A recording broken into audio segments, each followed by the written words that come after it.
morning, ladies and gentlemen. Namaskar. We feel very privileged and honored to have the esteemed presence. Shortly be having the honor of welcoming Honorable Shri Rajendra Arlekar, Honorable Governor of Bihar. Good morning, ladies and gentlemen. Namaskar. We feel very privileged and honored to have the esteemed presence of Honorable Shri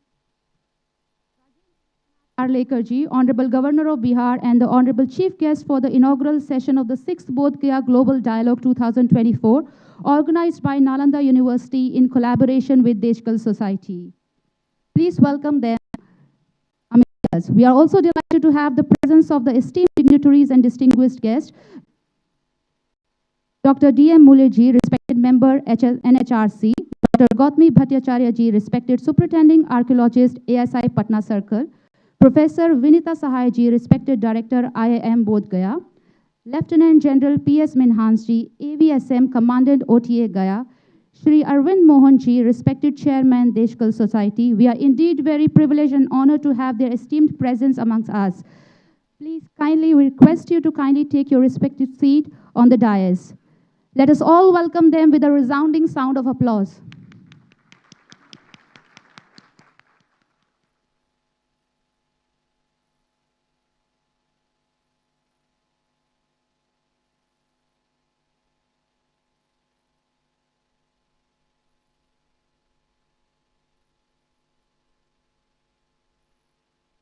All the honorable dignitaries, we welcome you to Nalanda University. Before we proceed any further, may I request all the honorable dignitaries and everyone in the audience to please rise in respect for our national anthem.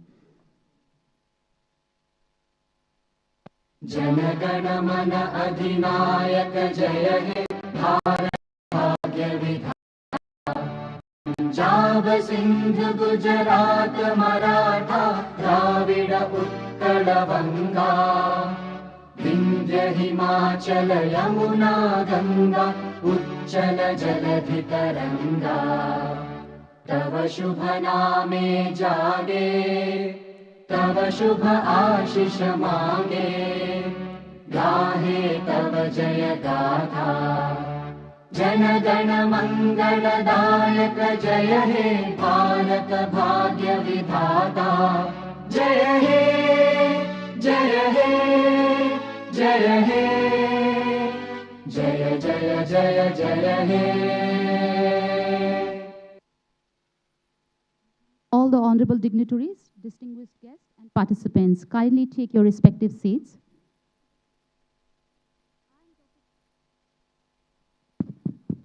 I am Dr. Pooja Dabral, School of Buddhist Studies, Philosophy and Comparative Religion, Nalanda University.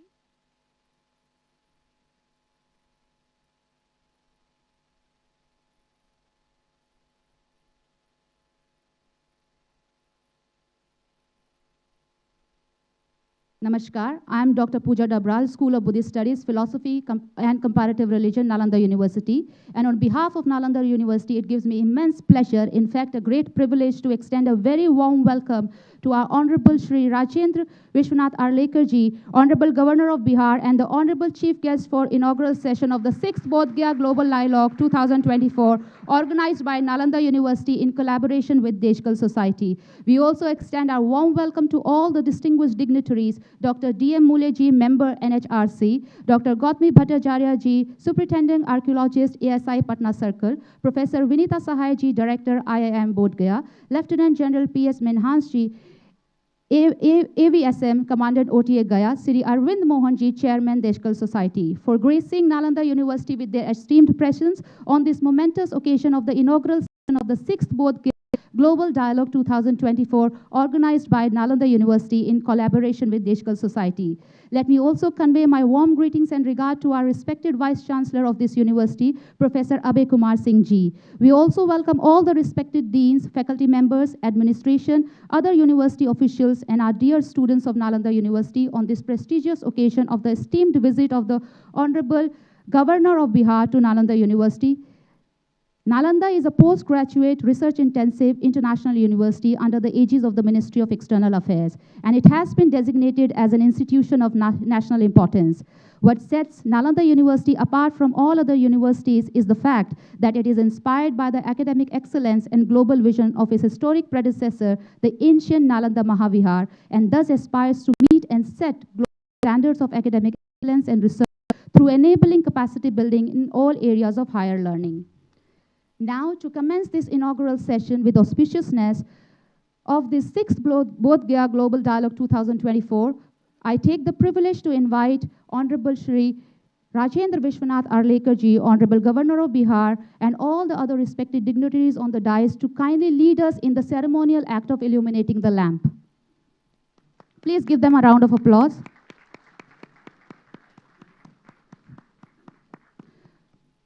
Honorable Governor of Bihar, and the chief guest for today's program.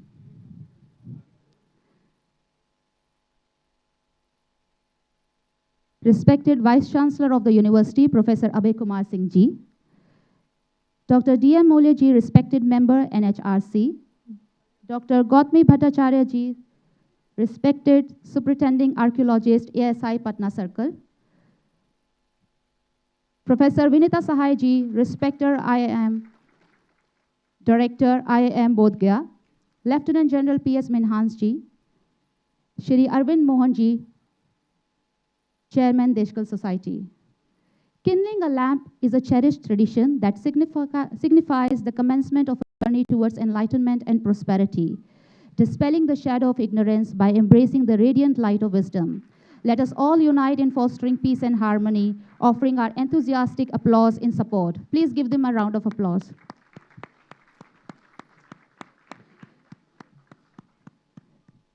We thank Honorable Governor of Bihar and all the honorable dignitaries on the dais for lighting the lamp.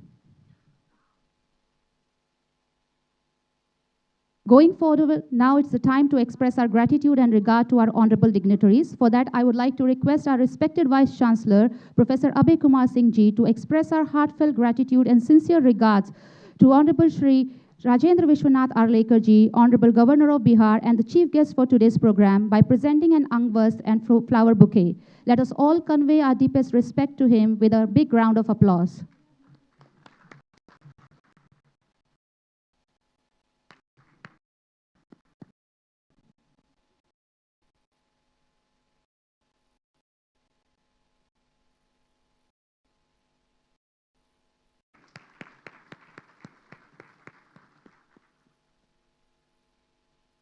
With equal pleasure, our respected Vice Chancellor, expressing our sincere appreciation and regards to all honorable dignitaries for gracing Nalanda University with their esteemed presence, as well as for their significant contribution towards the enrichment of education and research for our nation's development.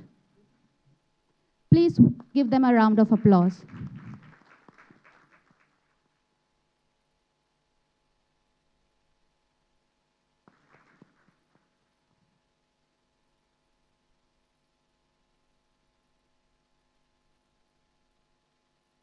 Thank you, respected Vice Chancellor, sir. Finally, I invite Dr. Rajeev Ranjan Chaturvedy ji, Associate Professor, School of Historical Studies, to convey our heartfelt thanks to our respected Vice Chancellor for his sagacious leadership that has charted the course of Nalanda University towards greater heights. I invite Dr. Rajeev Ranjan Chaturvedy ji to do the honor.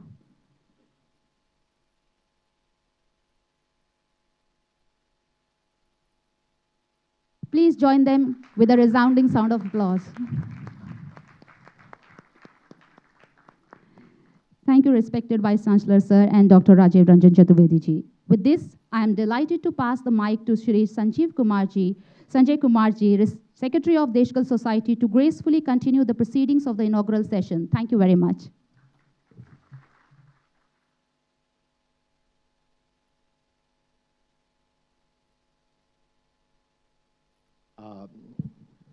Good morning, everybody. First, I would like to invite for formal welcome to Dr. Rajeev Ranjan Chaturvedy. Kindly make them welcome.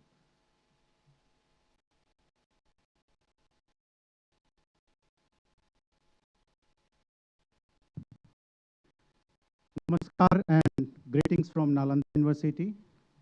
Mananiya Shri Rajendra Arlekar ji, Honorable Governor of Bihar, Professor Abhay Kumar Singh ji, respected Vice Chancellor Nalanda University, Dr. Daneshwar M. Mulay ji, Member NHRC, Professor Vinita Sahay ji, Director IIM Bodh Gaya, Lieutenant General P.S. Minhas ji, Commandant, Officer Training Academy Gaya, Dr. Gautami Bhattacharya, Superintending Archaeologist ASI Patna, Shri Arvind Mohan ji, Chairman Deshkal Society, esteemed guests, participants. A warm and hearty welcome to each one of you to the 6th Bodh Gaya Dialogue, a prestigious platform jointly organized by Nalanda University and Deshkal Society. Today, we are honored to have amongst us a distinguished personality, a beacon of wisdom, and a leader committed to the betterment of society, Mananiya Shri Rajendra Arlekar ji, the Honorable Governor of Bihar. As we gather here to delve into the profound theme of landscape of enlightenment, Bodh Gaya, Rajgir, and Nalanda, we are reminded of the rich heritage and timeless wisdom these historic sites hold. They serve as reminders of the transformative power of knowledge and the pursuit of enlightenment.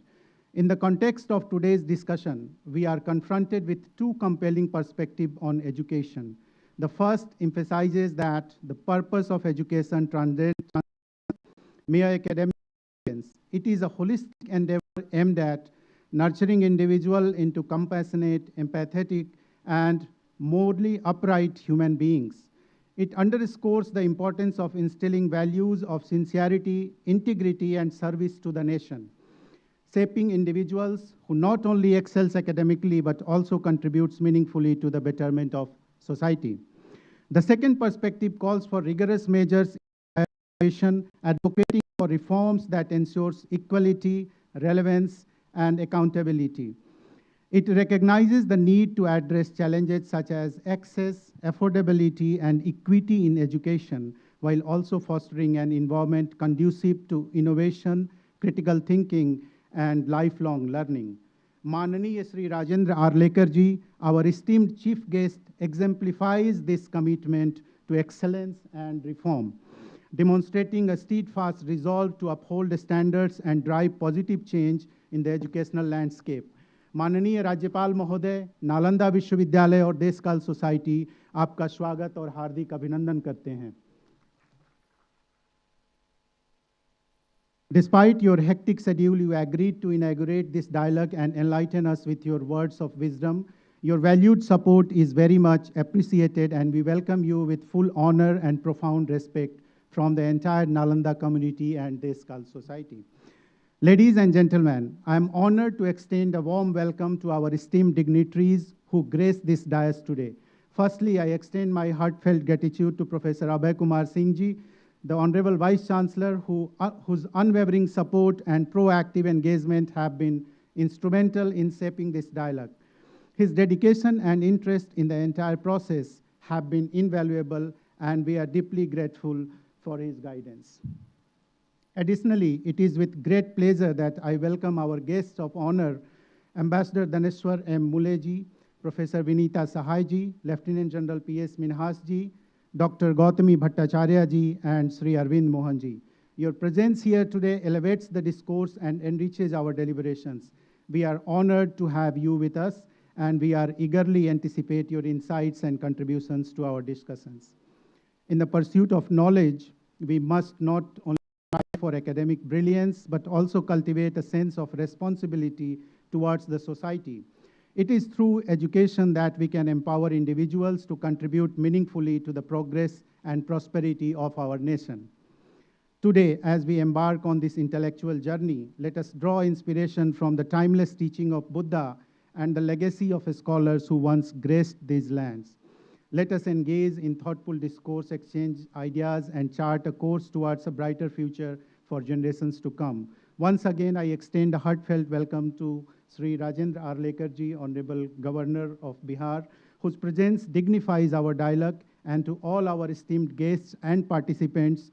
May our deliberations be enlightening, our interactions enriching, and our resolve unwavering in pursuit of knowledge and enlightenment. Thank you.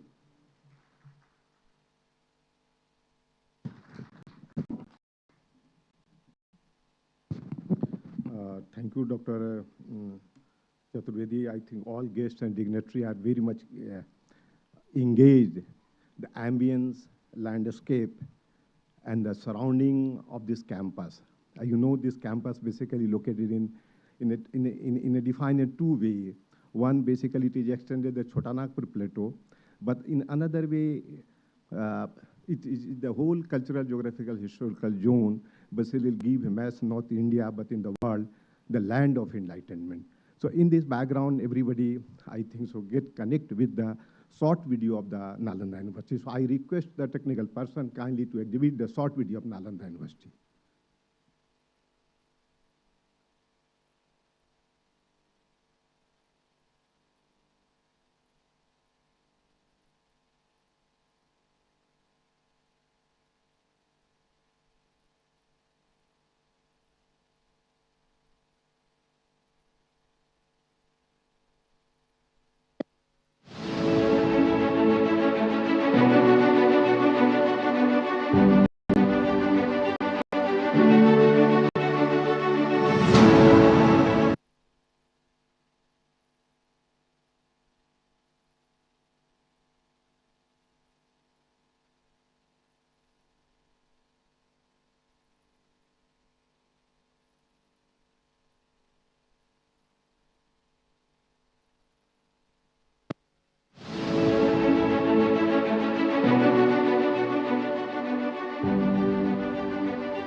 Revival of Nalanda. In February 2006, the former Indian President Dr. APJ Abdul Kalam mooted the idea of revival of the ancient seat of learning, the Nalanda University. Since then, a partnership of Asian countries, apart from India, especially Singapore, China, Japan, South Korea have an active role in reviving the Nalanda University. Revival of Nalanda University under the aegis of Ministry of External Affairs was driven by the broader vision of establishing greater integration with the East Asian community. The vision, which forms a key component of India's Look East policy, has been articulated by the ministry. The new Nalanda University campus is a 455-acre green sustainable campus situated in a predominantly agricultural area in the 2.5-kilometer outskirts of the Rajgir town. The land was gifted to the university by the Bihar government under leadership of Shri Kumar ji, Honorable Chief Minister, Bihar. The campus comprises of over 200 buildings and structures having built-up area of over 20 lakh square feet, including development of 300 acres of landscape and horticulture works, construction of 12.5-kilometer internal road network, creation of around 100 acres of water body, including all modern services, utilities, interior and furnishing of the buildings. The Nalanda University campus is probably the world's largest net zero sustainable green campus. The key sustainability features for developing this net zero campus include net zero energy, net zero water, net zero waste and net zero emission. This hybrid concept, featuring renewable energy sources with the indigenous approach in its integration with various innovative technologies, shall undoubtedly exemplify rational approaches to construction of other upcoming projects, campuses and community construction models in future. The campus combines state-of-the-art technologies with planning principles of the Nalanda University to create a carbon-neutral and zero-waste campus. Some of the most important and indigenous aspects and palette of concepts for passive methods operating at different scales are 6.5 MW solar PV captive power plant, 1.2 MW biogas plant, desiccant evaporative technology for cooling, heating of the buildings, solar integrated thermal storage technology for HVAC system, use of compressed stabilized earth blocks instead of common burnt clay bricks, thick cavity walls to increase thermal resistance, climate appropriate landscape design to reduce potable water demand, decentralized water treatment systems, cooling as well as cleaning of the air through use of selected native plants, building management system, etc. The main entry gate symbolizes the university as the temple of knowledge acquisition and a seat of higher learning. The first gate along the main road is the first threshold, marking the entry to the campus. The next grand entry gate, 7.5 meters wide, forms the neck, screening people and vehicles in. The large, curved volume creates a sense of pause and calm as felt in the temple entrances. The academic spine is spanning in the north-south direction of the campus. It houses around 40 various capacity classrooms with a total of 1896, varying from 25 to 300-seater classrooms, an examination center, international relations office, placement cell, meeting or discussion rooms of various sizes and other common facilities like faculty offices, laboratories, 100-seater mini auditorium, etc. In the southern side of the spine, the Grand Sushma Swaraj Auditorium is situated, followed by two guest houses, namely Campus Inn and International Center. The academic spine is grand, welcomed by a huge semicircular catenary. The Grand Amphitheatre, with a capacity of around 2,000 spectators, is situated amidst the center of the Kamal Sagar, the central water body. The amphitheatre has a green room and a dais at its center. The structure is surrounded by the huge water body, which gives the audience sitting in the amphitheatre an extravagant picturesque view featuring the lake in the backdrop. The amphitheatre is surrounded by another circular 11 amenity modules, as seen in the aerial view, for informal discussions, small gatherings, chilling out space, etc.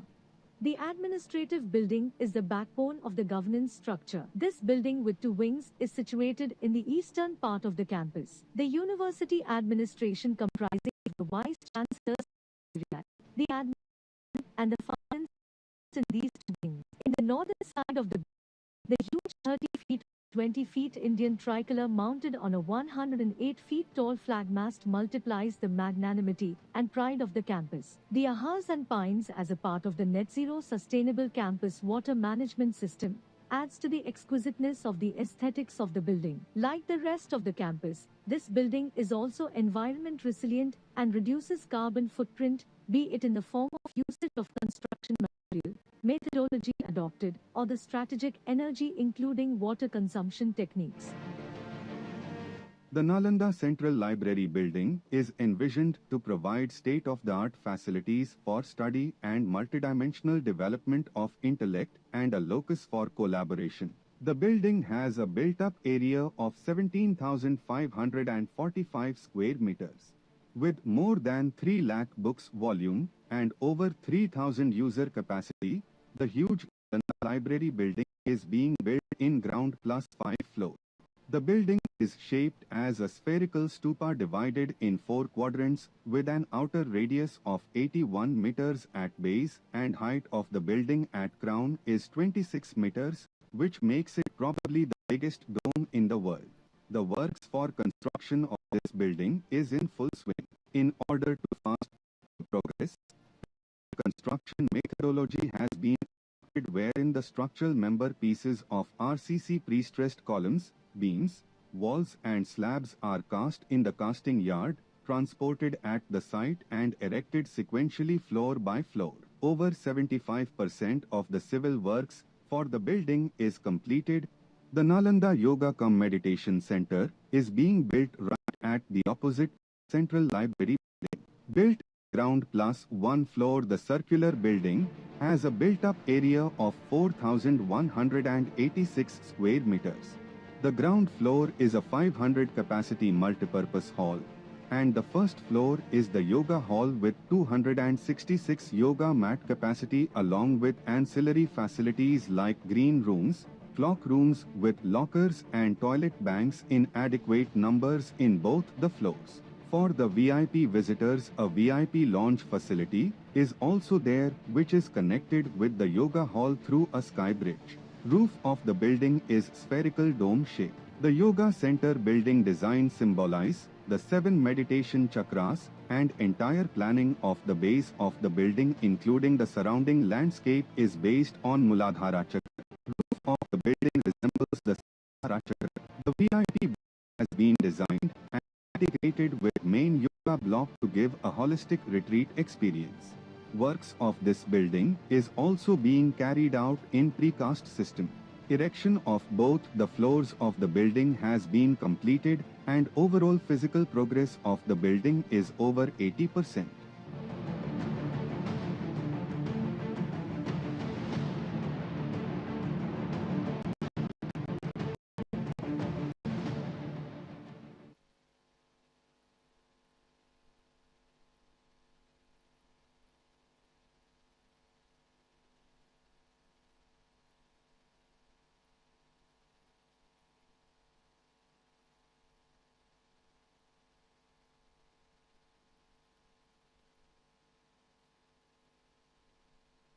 The brief part, basically I would like to present the concept of dialogue. Concept of dialogue will be followed by the observation and reflection of the dignitary and Honorable Governor Shri Rajendra Arlekar ji. Respected Honorable Governor Shri Rajendra Arlekar ji, the chief guest of the special occasion and dignitaries of DICE, Dr. D.M. Mulay, Honorable Member, National Human Rights Commission, Government of India, Shri Arvind Mohan ji, Chairperson, Deshkal Society, Lieutenant General P.S. Minhas, AVSM. It is an abbreviation, so in fact I have no idea how can you spell it out. Commandant Officer, Training Academy, Gaya, Professor Abhay Kumar Singh ji, Vice Chancellor in charge, Nalanda University, Professor Vinita Sahay, Director, Indian Institute of Management, Bodh Gaya, Dr. Gautami Bhattacharya, Commandant, Archaeologist, Archaeological Survey of India, Patna Circle. This note is very factual and descriptive, which give about the beginning modern journey of the six dialogues. Its humble beginning in the very place in 2018. We are now on the 6th edition of Bodh Gaya Dialogues. It is your gracious presence and support that has helped Deshkal society draw strength in enduring spirit of the civilization and collective conscience to take forward the Bodh Gaya Global Dialogues in order to attain the core objective, which has a bearing on the well-being of people in India and the rest of the world. On behalf of Deshkal Society, Nalanda University, and Indian Council of World Affairs, and other partner on ISN, we are privileged to have your presence at the 6th edition of Bodh Gaya Global Dialogue 2024, focusing on the landscape of enlightenment in both Rajgir and Nalanda. We are grateful to you with us here at a very short notice. We have all gathered here today to strengthen a platform for expression, experience, reflection, insights from the plural perspective, connecting heritage, education, and sustainability for building a future inspired by Buddha legacy on enlightenment and compassion. The pursuit for exploring interconnection in dialogical manner is central to the deliberation, especially with reference to the following objectives: broaden and enrich knowledge through scholarship and deliberation amidst academicians, researchers, travelers, and policy makers. And the second objective is enrich relation between Magadh region and Southeast Asian nations to strengthen historical and cross-cultural relations. It is noteworthy that conceptual frame, central theme, and its were drawn from the classical tradition of Buddhism and Buddhist economics. Rupa Gethin best the essence of the foundation of Buddhism in his famous title, Foundation of Buddhism, to quote, "What did the Buddha teach? The early sutra present the Buddha teaching as a solution of the problem. Its classic formulation is by way of four noble truths: the truth about the nature of suffering, the truth of nature of its cause, the truth of the nature of its cessation, and the end and important, equally important, the truth of the nature of the path leading to its cessation. To delve on the crux, the dialogue follow a mosaic parallel events over there. These 2 days, the 6th edition of Bodh Gaya Dialogues will have detailed deliberation on theme of archaeology, history, art, philosophy and teaching of Buddhism and Sanatana, heritage making and sustainability, with a special on the strengthening resources of India and South Korea through Buddhism and Bodh Gaya.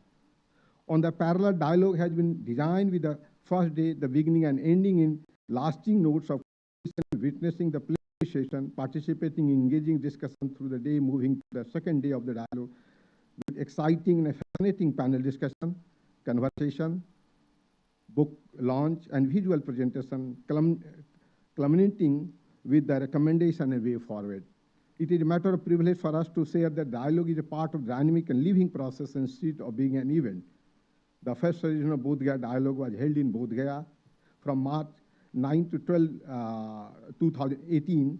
The second, third, fourth edition were held respectively in now 2018, 20, and 22 in Indira Gandhi Circle for the Arts, New Delhi, and the fourth and fifth returning to Bodh Gaya in March 2022 and 2023. The multi-stakeholder dialogue brought together reputed institutions of the government and the non-government, including the public and private sector in India. At the end, I would like to bring to your attention there are few tangible and intangible outcomes in the journey of Bodh Gaya Dialogue. Suffice is to say that tangible outcomes include successful launch and conducted online certificate course on multifaceted aspect of Bodh Gaya philosophy and teaching of Buddhism, publication of Imaging Bodh Gaya Shared Histories and the Common Future, and a certificate course on redesigning Buddhist arts and sculpture of Bodh Gaya. When we meet on 7th edition of Bodh Gaya Dialogue in 2025, we do hope that we will presenting the next pictorial book on Nalanda in our journey to cover the Buddhist circuits, along with the textile products and motifs of Buddhist arts and sculpture prepared by women existing on the margins, and the visual presentation on the Digital Heritage Center of Bodh Gaya.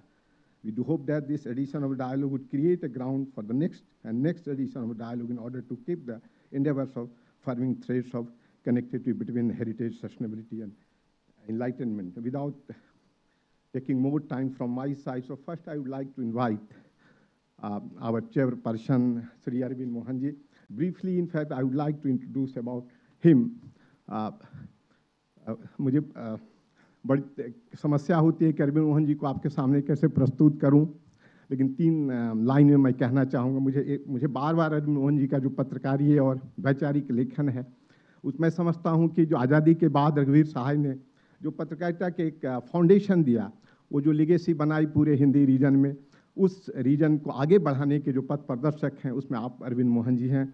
हाल के दशकों में अरविंद मोहन जी ने एक बड़ा काम, गांधी का जो साहित्य, गांधी का जो कम्युनिकेशन और विचार है, उसमें कई अंश हुए। पहले लगता है कि अरविंद मोहन जी ने 10 सालों में लाया। उसमें 2 उदाहरण आपके सामने रखना चाहूँगा। और बहुत ध्यान देने की बात है कि जब गांधी चंपारण में 12 अप्रैल 1917 को आए, तो सबसे बड़ी समस्या गांधी के साथ थी कि जिनके साथ उनका संवाद होना था, जिस मुद्दे पर गांधी चंपारण में आए, वो पूरा का पूरा इलाका भोजपुरी रीजन था।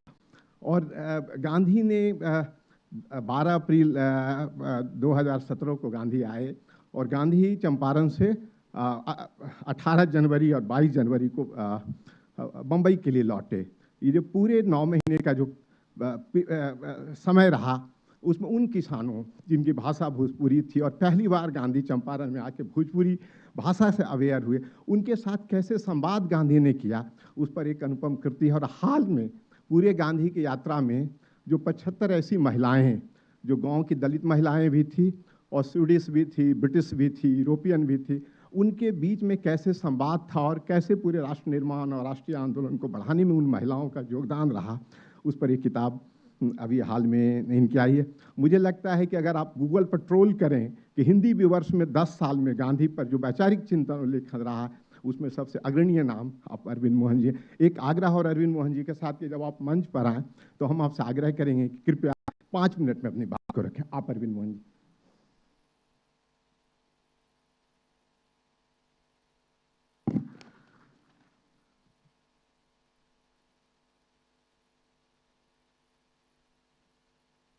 महामहिम राज्यपाल रमाकांत आर्चेकर जी, मुले जी, विनीता सहाय जी, लेफ्टिनेंट जनरल मिन्हास,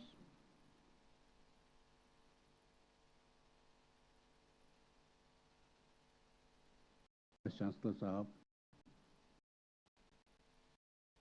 मैं भाग्यशाली हूँ कि इस मौके पे आज यहाँ हूँ मैं सारे डायलॉग्स में, लेकिन आज मुहिम के आने से और इस डायलॉग के नालंदा यूनिवर्सिटी पहुँचने से मुझे लगता है कि हमने अपनी बात को एक मुकाम पर पहुँचाया है। और 5 साल में 2 साल तो कोरोना ने हमको काफ़ी परेशान किया, लेकिन बाकी समय में भी हमने जो चर्चा की, जो बातचीत की, इस डायलॉग के माध्यम से दुनिया में, एकेडमिक दुनिया में और बुद्धिस्ट दुनिया में, दोनों दुनिया जगह जो अपना संबंध और रिश्ता बनाया, अपनी प्रतिष्ठा बनाई, वो आज एक नए मुकाम पे है। और हम ये उम्मीद करेंगे कि इससे आगे ये और बढ़े और काफ़ी से बढ़े। मिल गई अगर तरफ से और महामहिम का आशीर्वाद मिला तो ये चीज़ें और ज़्यादा तेज़ी से आगे बढ़ेंगी, ये उम्मीद है। हम सब ने मुझे लगता है सबको मुझसे ज़्यादा बुद्ध के बारे में मालूम होगा। मैं गांधी पढ़ता रहा हूँ इधर, और 74 के आंदोलन के बाद से जेपी और लोहिया का ज़्यादा असर था। तो इन सब में मुझे ख़ास तौर से समाजवादियों में, यूरोप के समाजवादियों और अपने देश के समाजवादियों में और गांधी में एक तत्व लगा जो काफ़ी बड़ा है, वो करुणा है। और करुणा ही वो पक्ष है जो जेपी को, लोहिया को, नरेंद्र देव को, इन सब को, हमारे समाजवाद को बाकी दुनिया से अलग करता है। समाजवाद का ये पक्ष करुणा वाला बाकी जगह नहीं है। बहुत ही क्रूर किस्म की चीज़ें भी हुई हैं, और स्टालिन से लेके बाकी जगह यहाँ का अगर समाज भिन्न हुआ तो उसमें करुणा प्रकट है। और गांधी की पॉलिटिक्स में भी बुद्ध की करुणा का बहुत ही बड़ा स्थान है। तो मुझे लगता है, और हम हिंदुस्तान में बुद्ध को लगभग भूल चुके थे। अभी 100 साल पहले की स्थिति आप देखेंगे तो आपको लगेगा कि हिंदुस्तान में बुद्ध नामक कोई चीज़ थे, या इतना बड़ा आंदोलन, इतनी बड़ी सामाजिक क्रांति हुई 2500 साल पहले, उसके बहुत सारे अवशेष नहीं थे। ये सब 100 साल में, बल्कि भक्ति आंदोलन के समय भी आप देखेंगे तो आपको बाकी सब पंथ दिखाई देंगे, बुद्ध का पंथ नहीं दिखाई देगा कहीं। तो 100 साल में फिर वापसी कर रहा है। बुद्ध ने खुद कहा था कि 5000 साल हमारा पंथ चलना है, तो 2500 साल में वो एक हमारे यहाँ नीचे आया है। मुझे लगता है अगले 2500 साल फिर बुद्धिज़्म के उभरने का है। और 100 साल में अगर हिंदुस्तान में शुरुआत करके, बाकी दुनिया में बुद्धिज़्म है, लेकिन हिंदुस्तान जहाँ गिरा था, 100 साल में अगर बुद्धिज़्म ने वापसी की है और कर रहा है इस मजबूती से, तो मुझे उम्मीद है कि अगले 2500 साल का तो काफ़ी लंबा सफ़र है और काफ़ी स्वर्णिम सफ़र है। लेकिन बुद्धिज़्म गिरा क्यों? ये 2500 साल में ही बुद्धिज़्म इस लेवल पे क्यों आया? वो उसमें एक चीज़ मुझे लगता है कि बुद्धिज़्म के जो भी सेक्ट हुए, सब ने अपने अपने को श्रेष्ठ मानने का और डायलॉग बंद करने का काम किया। एक दूसरे से संवाद, और हिंदुस्तान की और दुनिया की बाकी धाराओं से संवाद कम किया। हिंदुस्तान की बाकी धाराओं में संवाद चला। हिंदुस्तान में जितने दिन तक संवाद चला है, हर सेक्शन में प्रगति होती रही है। मुझे लगता है कि संवाद का प्रोसेस चले और वैश्विक संवाद का प्रोसेस चले, और ये जगह उसके लिए मुझे मुफीद लगती है। जिस दिन हम लोगों ने ये बात शुरू की थी, उस दिन भी ये था कि बोध गया से हम ये शुरुआत करें। हमारी संस्था का बोध गया से रिश्ता था पहले से, अलग अलग तरह के काम हम कर रहे थे। ये डायलॉग का काम जब हमने शुरू किया तो मुझे लगा, जो हम सारी बात करते रहे उसमें ये था कि बोध गया से बुद्ध के इससे जोड़ें। और हमने इस बीच 5 साल के अगर 5 डायलॉग के पेपर्स कोई देखे, और 5 डायलॉग के में जो विद्वानों ने अपनी राय रखी है उसको देखे, तो ये समझ में उसको आ जाएगा कि हमारी जो भी चर्चा रही है, हमारा जो भी डायलॉग रहा है, वो सचमुच अकादमिक दुनिया के हाईएस्ट लेवल का है। सारी दुनिया के बुद्धिज़्म के विद्वान हमारे यहाँ आए और आके उन्होंने अपने प्रेजेंटेशन दिए और वो सारी चर्चा हमने की है। अब उस चर्चा से क्या निकल रहा है, क्या आगे बढ़ रहा है, आगे बढ़ने का एक स्टेप आज दिखाई दे रहा है और मुझे लगता है कि ये प्रोसेस चलता रहे तो चीज़ें और तेज़ी से ज़्यादा आगे बढ़ेंगी। शायद उन बीमारियों को, उन कमजोरियों को दूर करने में मदद मिलेगी जिससे हमारी ही ज़मीन में बुद्धिज़्म कमज़ोर हुआ था, बुद्ध कमज़ोर हुए थे। तो डायलॉग बढ़े और इस मुकाम पे आया है, इसके लिए मैं संजय को ख़ास तौर से सबसे ज़्यादा, मुझे तो रह के संजय से कई बार थोड़ी बकझक भी होती है कई चीज़ों में, आपस के कामकाज में, लेकिन उनकी ऊर्जा और उनकी समझदारी दोनों से का कायल हूँ मैं कि किस तरह से सब चीज़ें चला रहे हैं और चला के इस मुकाम पर ले आए हैं। तो ये उम्मीद करनी चाहिए कि और नए साथियों का साथ मिलेगा, यूनिवर्सिटी जैसे का साथ मिले, ये काम और तेज़ी से आगे बढ़ेगा। इतने ही कह के मैं अपनी बात ख़त्म करता हूँ और ये उम्मीद करता हूँ कि आज जो जिस जगह हम हैं ये और आगे ही बढ़ेगा ये कदम। Thank you, Arvind Mohan ji, for your kind words and reflective remark. Before I would like to invite one of the most special dignitary. Before I would like to briefly introduce to him. Lieutenant General P.S. Minhas took over as a Commandant of OTA Gaya on 6th April. The General Officer was awarded the coveted Sword of Honor at IMA Dehradun. Before taking over as a Commandant, he had successful tenure of first year each at GOC Kunar Crops and GOC Madhya Bharat area. It is a special honor for us to have a gracious presence of a forefront fighter with us today. So can I request to kindly Lieutenant P.S. reflect a remark on this special.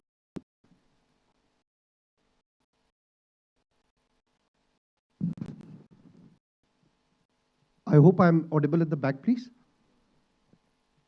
Honorable Governor Bihar, Vice Chancellor Nalanda University, other distinguished guests on and off the stage, members of the faculty, my dear students, ladies and gentlemen.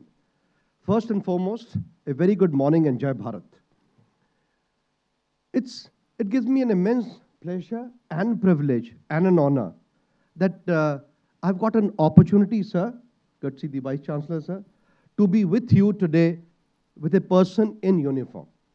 So it's a great honor for us.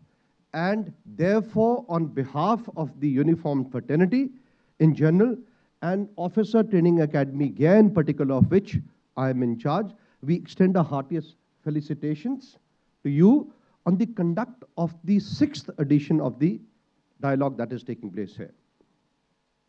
As I was going through the aim, scope, vision, the seminar theme that the speakers have already brought it out and you're all well aware of, a topic couldn't have been more better chosen for the 6th edition as such.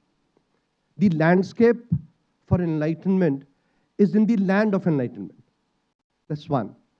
Topics that are chosen are very relevant, and I hope.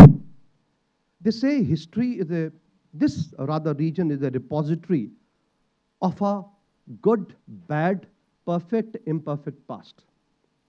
We need to analyze that in the present, in the contemporary, so that our future is not tense. And we, as uniformed people who come from the society, for the society and for the nation, are an equal stakeholders to be listening to such dialogues. जितनी चर्चाएं होंगी, जितनी उसको हम सुनेंगे आपके साथ, उतना benefit हमें भी मिलेगा as a person in uniform.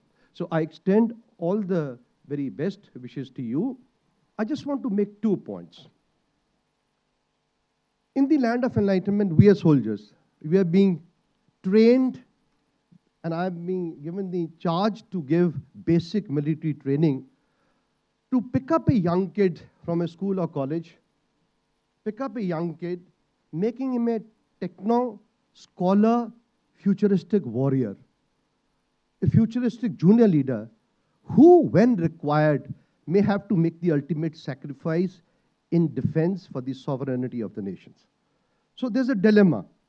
We are producing people who are futuristic leaders who must understand the society, who, like the society, believe in non-violence, but if and when necessary, and if compelled, should have the extraordinary ability to unleash violence in pursuance of defense of non-violence and the sovereignty of the nation. This is the dilemma that we have.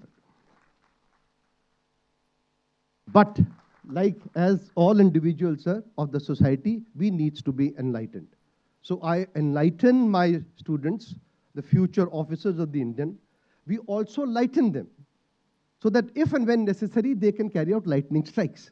Okay? So that is a kind of a dilemma that is. So for you in particular, you will get enlightened, or the perceived enlightenment you'll get has little or minimal value if the so-called enlightenment absorbed by you is not assimilated and not percolated, proliferated to the target audience. So enlighten yourself, lighten the others, so that the society gets a little brightened. So that is the 3 stages version of the enlightenment per se. That is all I want to say. The military speakers and us are nowadays, you would have seen, a part of all such great institutions. I encourage myself, my faculty, my students to go around. No longer you're confined to compartmentalized channels. Your future leaders, your managers, your brothers, sisters, you are a part of the society.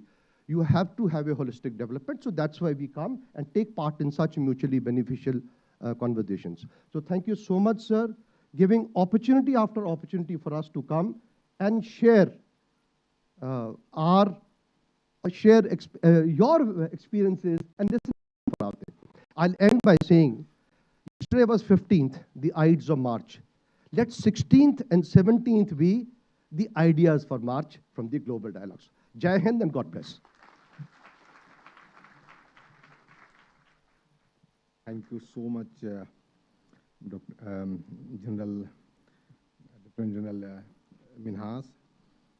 This is not easy to reflect which time the moderator allotted, but I think so within 5 minutes you have completed your very reflective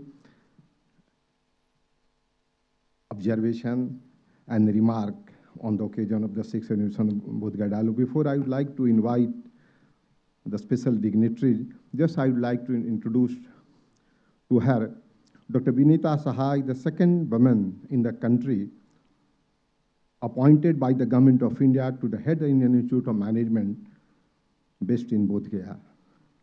She joined IIM Bodh Gaya as the founder director.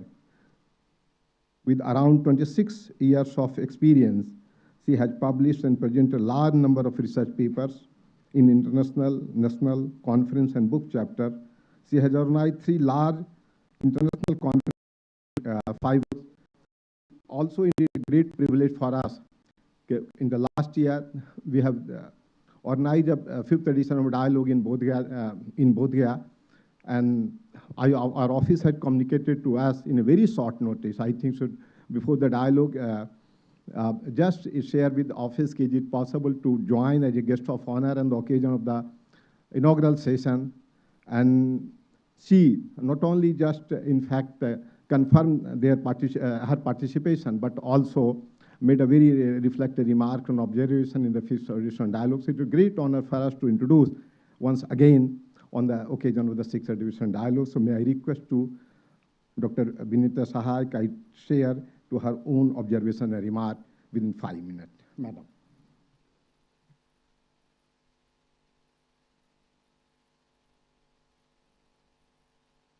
Shri Rajendra Arlekar ji, Honorable Governor of Bihar, distinguished colleagues, fellow professors on and off the dais, media persons, most importantly, students, ladies and gentlemen. Indeed, today is a very, very special day. 4 magical things are happening.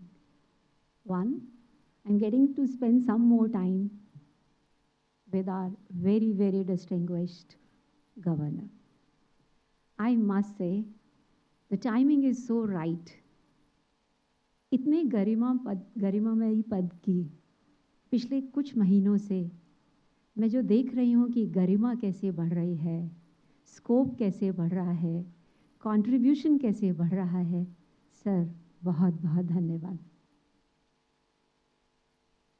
Timing इसलिए भी magical है, 1.4 billion population, 70% less than 35 can they, and especially in the land where we belong, Bihar, where we continue to say कि oh, we are not so endowed, without realizing that we are endowed with the most precious resource, that is human resource. A human resource which is 70% of which is less than 35. Median age of India, 28. And mind you, this is not just demographic details. At least to a teacher and me, this gives me goosebumps. इस बार हमने अपने देश को नहीं पढ़ाया, नहीं बढ़ाया, नहीं स्केल अप किया, सॉरी, इस बार ना हम ब्रिटिशर्स को ब्लेम कर सकते, ना किसी बाहरी ताकत पे दोष लगा सकते। इस बार सारा ब्लेम, सारा डिस्क्रेडिट हमारा होगा, पूरी सोसाइटी का, बट सबसे ज़्यादा टीचर्स का, सबसे ज़्यादा एजुकेटर्स का। और इस बार तो हम ये मौका जाने नहीं दे सकते, इसीलिए बहुत इम्पॉर्टेंट है। एंड थैंक यू देशकाल सोसाइटी, इस डायलेक्ट्स को, इस फोरम को भी एजुकेशन में ले आने के लिए। पिछले साल हम होटल में मिले थे। Good that you chose an educational institution, good that you took the custodian of the education in state of Bihar, the governor of Bihar. It is in right space. The conversation has to be around education. The conversation has to be around knowledge creation. Mind you, this comes naturally to this space. तो हमारी धरोहर है। नालंदा में बैठ के तो हर क्षण ये महसूस होता है कि हम सालों से, सदियों से करते आ रहे हैं। इंडिया 1700 साल तक लगातार इकोनॉमिक सुपर पावर था। अमेरिका को अभी 100 भी नहीं हुए हैं। बट द प्रॉब्लम इज था, but that is the opportunity as well. Nalanda था, बट जब इस भवन में आते हैं तो it is opportunity as well. Enlightening university से एनलाइटनिंग IIM, हम ऐसे ही कहते हैं अपने IIM को। क्या माहौल है, क्या अपॉर्चुनिटी है। और आज मेरे लिए बहुत मैजिकल डे है, because yes this is my maiden visit to Nalanda, but the much awaited. हम दोनों संस्थान लगे हुए थे अपने आप को बनाने के लिए, अपने आप को इस राह पे पहुंचाने के लिए कि आगे बढ़ के कम से कम हाथ तो मिला सके। So Abhay ji, thank you so much for inviting me today, because this is the beginning of a new relationship between two institutions, both of course from different ministries, but with a very common purpose to reclaim which was ours, to relive which was very natural to us. And you know, you can see the telltale signs. It is Bihar which is ruling the world. It is India which is ruling the world. I don't want to flood you with the demographic details, but look at what the knowledge workers have done in US. Today the economy is governed by all knowledge organizations, be it META, be it anything. It's all ruled by Indians. I belong to business school education. There are 103 vice chancellors, dean, directors, provosts of Indian origin in US, heading institutions of management education. We have arrived and nothing can stop us. So in these such glorious moments in the realm, in the history, in the timeline, responsibility is huge. which is why education has to be the priority. And within education, like something which my earlier speaker talked about, that when we talk of socialism, socialism with compassion, when we talk of management education, you see, we came into being in 2018, though physically we were set up in 2015, but the team's building started in 2018. And as a management institution, we were wondering what we should be. हम क्या बने? 70 साल में बहुत सारे 21 IM हैं इस वक्त देश में. बड़े बड़े आईएम्स हमारे जो सिस्टर इंस्टीट्यूशंस हैं, IIM Ahmedabad is known for strategy, IIM Calcutta is known for decision sciences. हमारे सामने सवाल था हम क्या. और उस दौरान मेरे स्टूडेंट्स ने ऑलरेडी अपने आप को #एनलाइटनिंग आईएम कहना शुरू कर दिया था. और मुझे याद है एक दिन मैंने रुक के पूछा, ये कुछ ज़्यादा नहीं है बोलने के लिए? 2018 में हमने रोक दिया अपने आप को एनलाइटनिंग आईएम कहने में, 22 में फिर शुरू किया. फिर लगा कि अब कॉन्फिडेंस है, because in between business school education हमेशा के लिए चेंज हो गई. इन बिटवीन कोरोना ने विश्व को जता दिया कि वाणिज्य कंपैशन के बगैर नहीं चल सकता. बिजनेसेस चल ही नहीं सकते जब तक कि कॉर्पोरेट सोशल रिस्पॉन्सिबिलिटी न हो, सस्टेनेबिलिटी ना हो. और सस्टेनेबिलिटी कोई विश्व में हमें सिखा सकता है? उस देश में जिसमें पहले पर्दा बनता है, 10 साल तक लटकने के बाद वो टेबल कवर बनता है, टेबल कवर बनने के बाद वो छोटा टेबल कवर बनता है, फिर वो डोर मैट बनता है, पोछा बनता है, और आखिर में हम उसमें मिट्टी का तेल डाल के मच्छर भगाते हैं. हमें कोई सस्टेनेबिलिटी सिखाएगा? सस्टेनेबिलिटी हमारे रग रग में है. मुझे ज़्यादा नहीं जानकारी, सीखने की शौक़ है, इसलिए आज बहुत सारे बुद्धिस्ट लोगों को देख के बहुत खुशी हो रही है, क्योंकि मेरे को किसी ने बताया है कि Buddhism is actually traders religion. That's the reason it went around with wherever the traders went. It taught the humanity how trading is to be done with compassion, how businesses is to be run with compassion.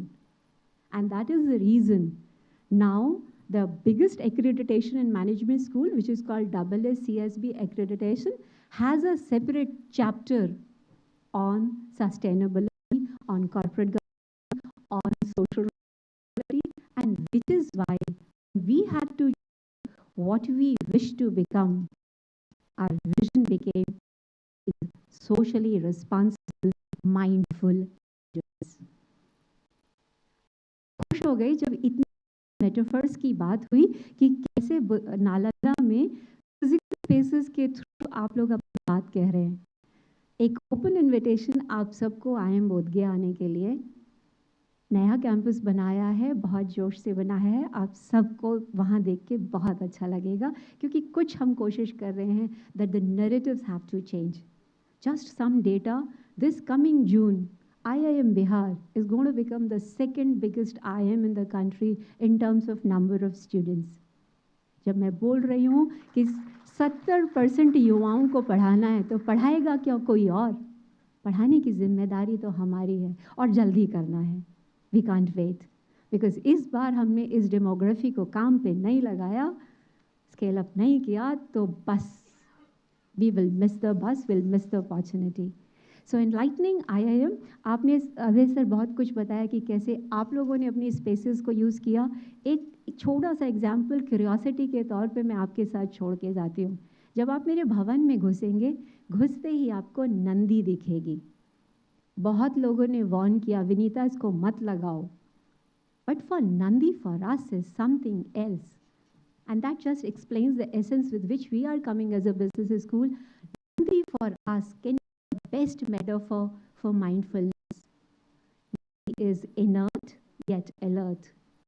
Nandi is always in the moment.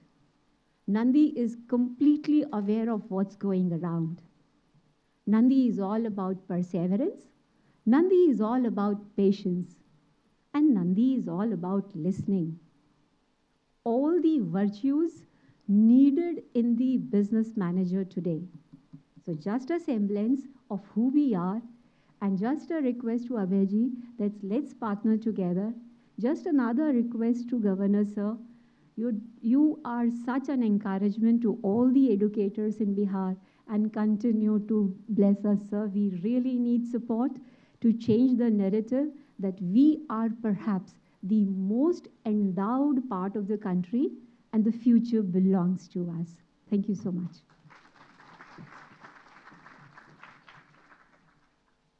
First of all, I express sincere, extremely sorry for the interrupting the middle of this your speech, but the speech is very reflective and wider content to connect market sustainability and Buddhism. May I request to kindly Dr. Gautami Bhattacharya, who is archaeological superintendent of the Archaeological Survey of Ma'am.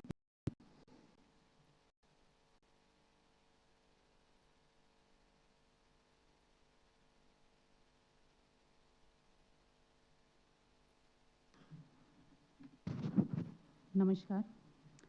His Excellency Governor of Bihar, Professor Kumar Singh, Vice Chancellor, Nalanda University, Rajgir, Shri Arvind Mohan, Chairman, Deshkal Society, Professor Vinita, Sahay, Director, IIM Bodh Gaya, Lieutenant General P.S. Minhas, he's left recently, Dr. D.M. Mulay, Member, NHRC, participants, ladies and gentlemen, members of the media, and the august gathering of all the seekers of knowledge who are present today. On behalf of the Archaeological Survey of India, I would firstly like to record my commiserations to both the organizations, the Deshkal Society and Nalanda University, Rajgir, for hosting the 6th edition of Bodh Gaya Global Dialogues 2024. It is indeed poetic, as many of the speakers before me also said, that this dialogue is coming back to Nalanda, because leaving alone Bodh Gaya, Nalanda and Rajgir were hallowed not only by Buddha and his two disciples, Sariputra and Lion, but also the legacy of Buddha survived here in the form of Nalanda Mahavihar, which is basically our pride in the Archaeological Survey of India and also of, I know, the entire country, as well as Nalanda University, Rajgir here itself. And we all know the story of Nalanda Mahavihar, that after its destruction, that legacy broke. But it is equally heartening that where we have now gathered here, Nalanda University, Rajgir, is basically a continuation of that very legacy. And I'm so very proud that on 2 occasions, I had the opportunity to visit Nalanda University and having interacted with Vice Chancellor, sir. And he has been truly kind and lovable in asking me to be part of your small gatherings and and contribute my little bit to your understanding of Nalanda and of the Archaeological Survey of India. So I hope this continues, sir, in the future also. Coming back to the sessions that you have planned for in the next 2 days, it is really heartening for me as a student of archaeology that the first session itself, as you would see in the detailed program, is on the archaeology, on art and history of Magad. I can tell you from a very personal experience that this is basically a veritable ocean that you are going to be dealing with. And that I can say from personal experience because I have just dabbled in one slice of it, only the early historical part of Magad, and it is truly humbling experience that how much of what India today is actually rooted in Magad and in this very landscape where we are sitting and where we are working. So please, I would like that you take the complete opportunity of these 2 days of deliberation to be going on. And as a part of Archaeological Survey of India, I would also put on record that our team at Patna Circle are immensely humbled, and we also take pride in the fact that we are custodians of Nalanda Mahavihar. And in addition to that, we have 70 more sites spread across the state of Bihar, of which many are connected with Buddhism, be it Vikramshila University, Vikramshila Mahavihar in east, in Bhagalpur, or if you go towards the north, across the Ganges, we have Kolhua site, Vaishali, again very integral to Buddha. Then we have Ashokan pillars there, stupas there, you name it. And the most archaeologically rich Buddhist sites are with Patna Circle, are with Archaeology of India. It is, we consider it as our sacred duty that we are somehow contributing very positively for the flourishing of this centuries-old legacy and in handing it over to our future generations.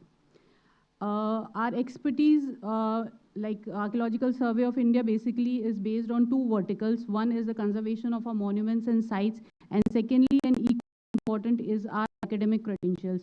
And it gives me immense pleasure to know that two of our distinguished colleagues will be speaking to you in the very first session of it.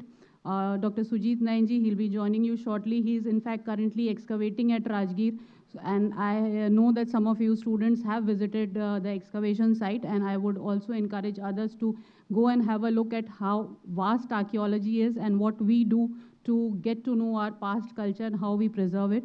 And more significantly, Shankar Sharma ji, a very dear colleague of mine, and he is the custodian of Nalanda Museum.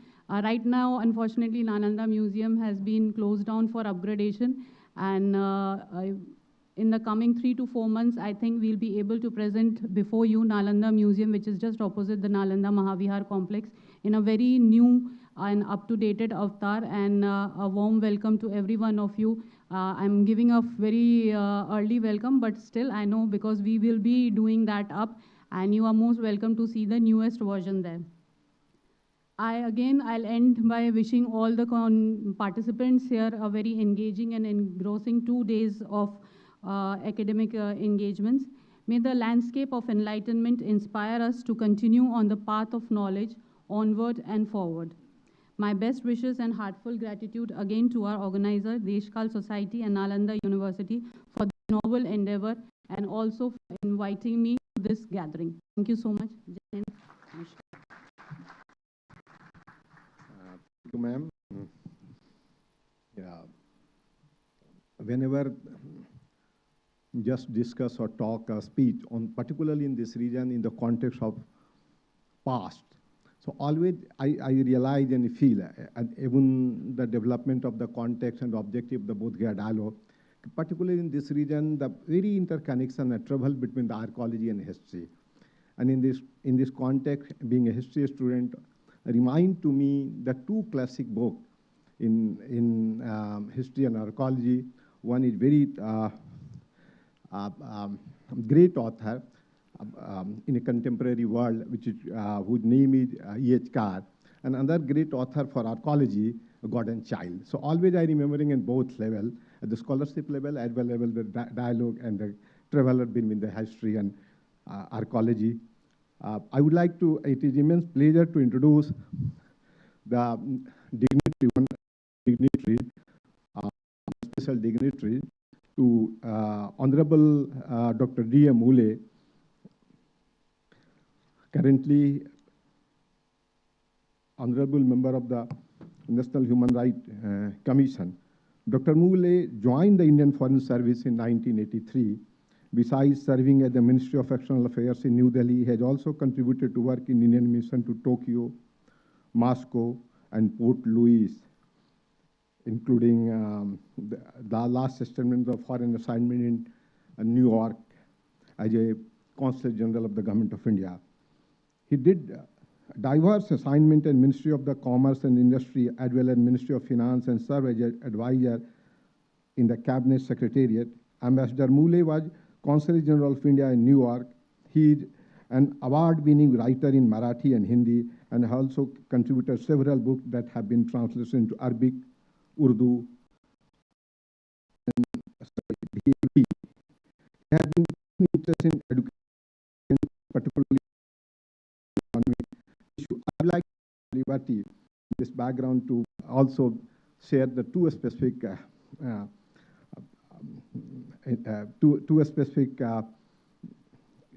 aspect regarding the Dr. Mulay.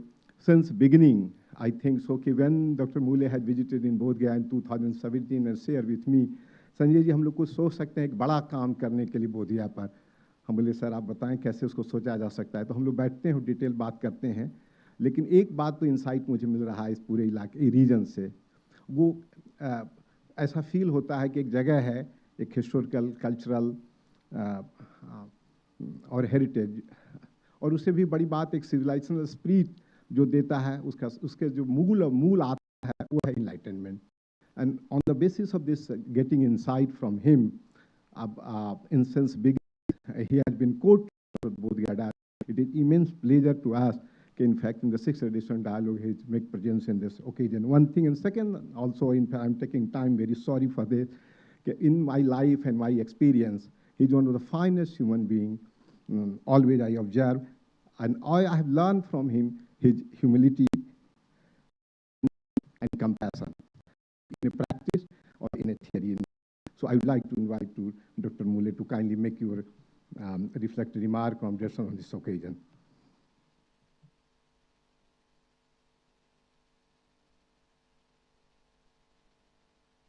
Thank you, Sanjay ji, for those very, very warm words.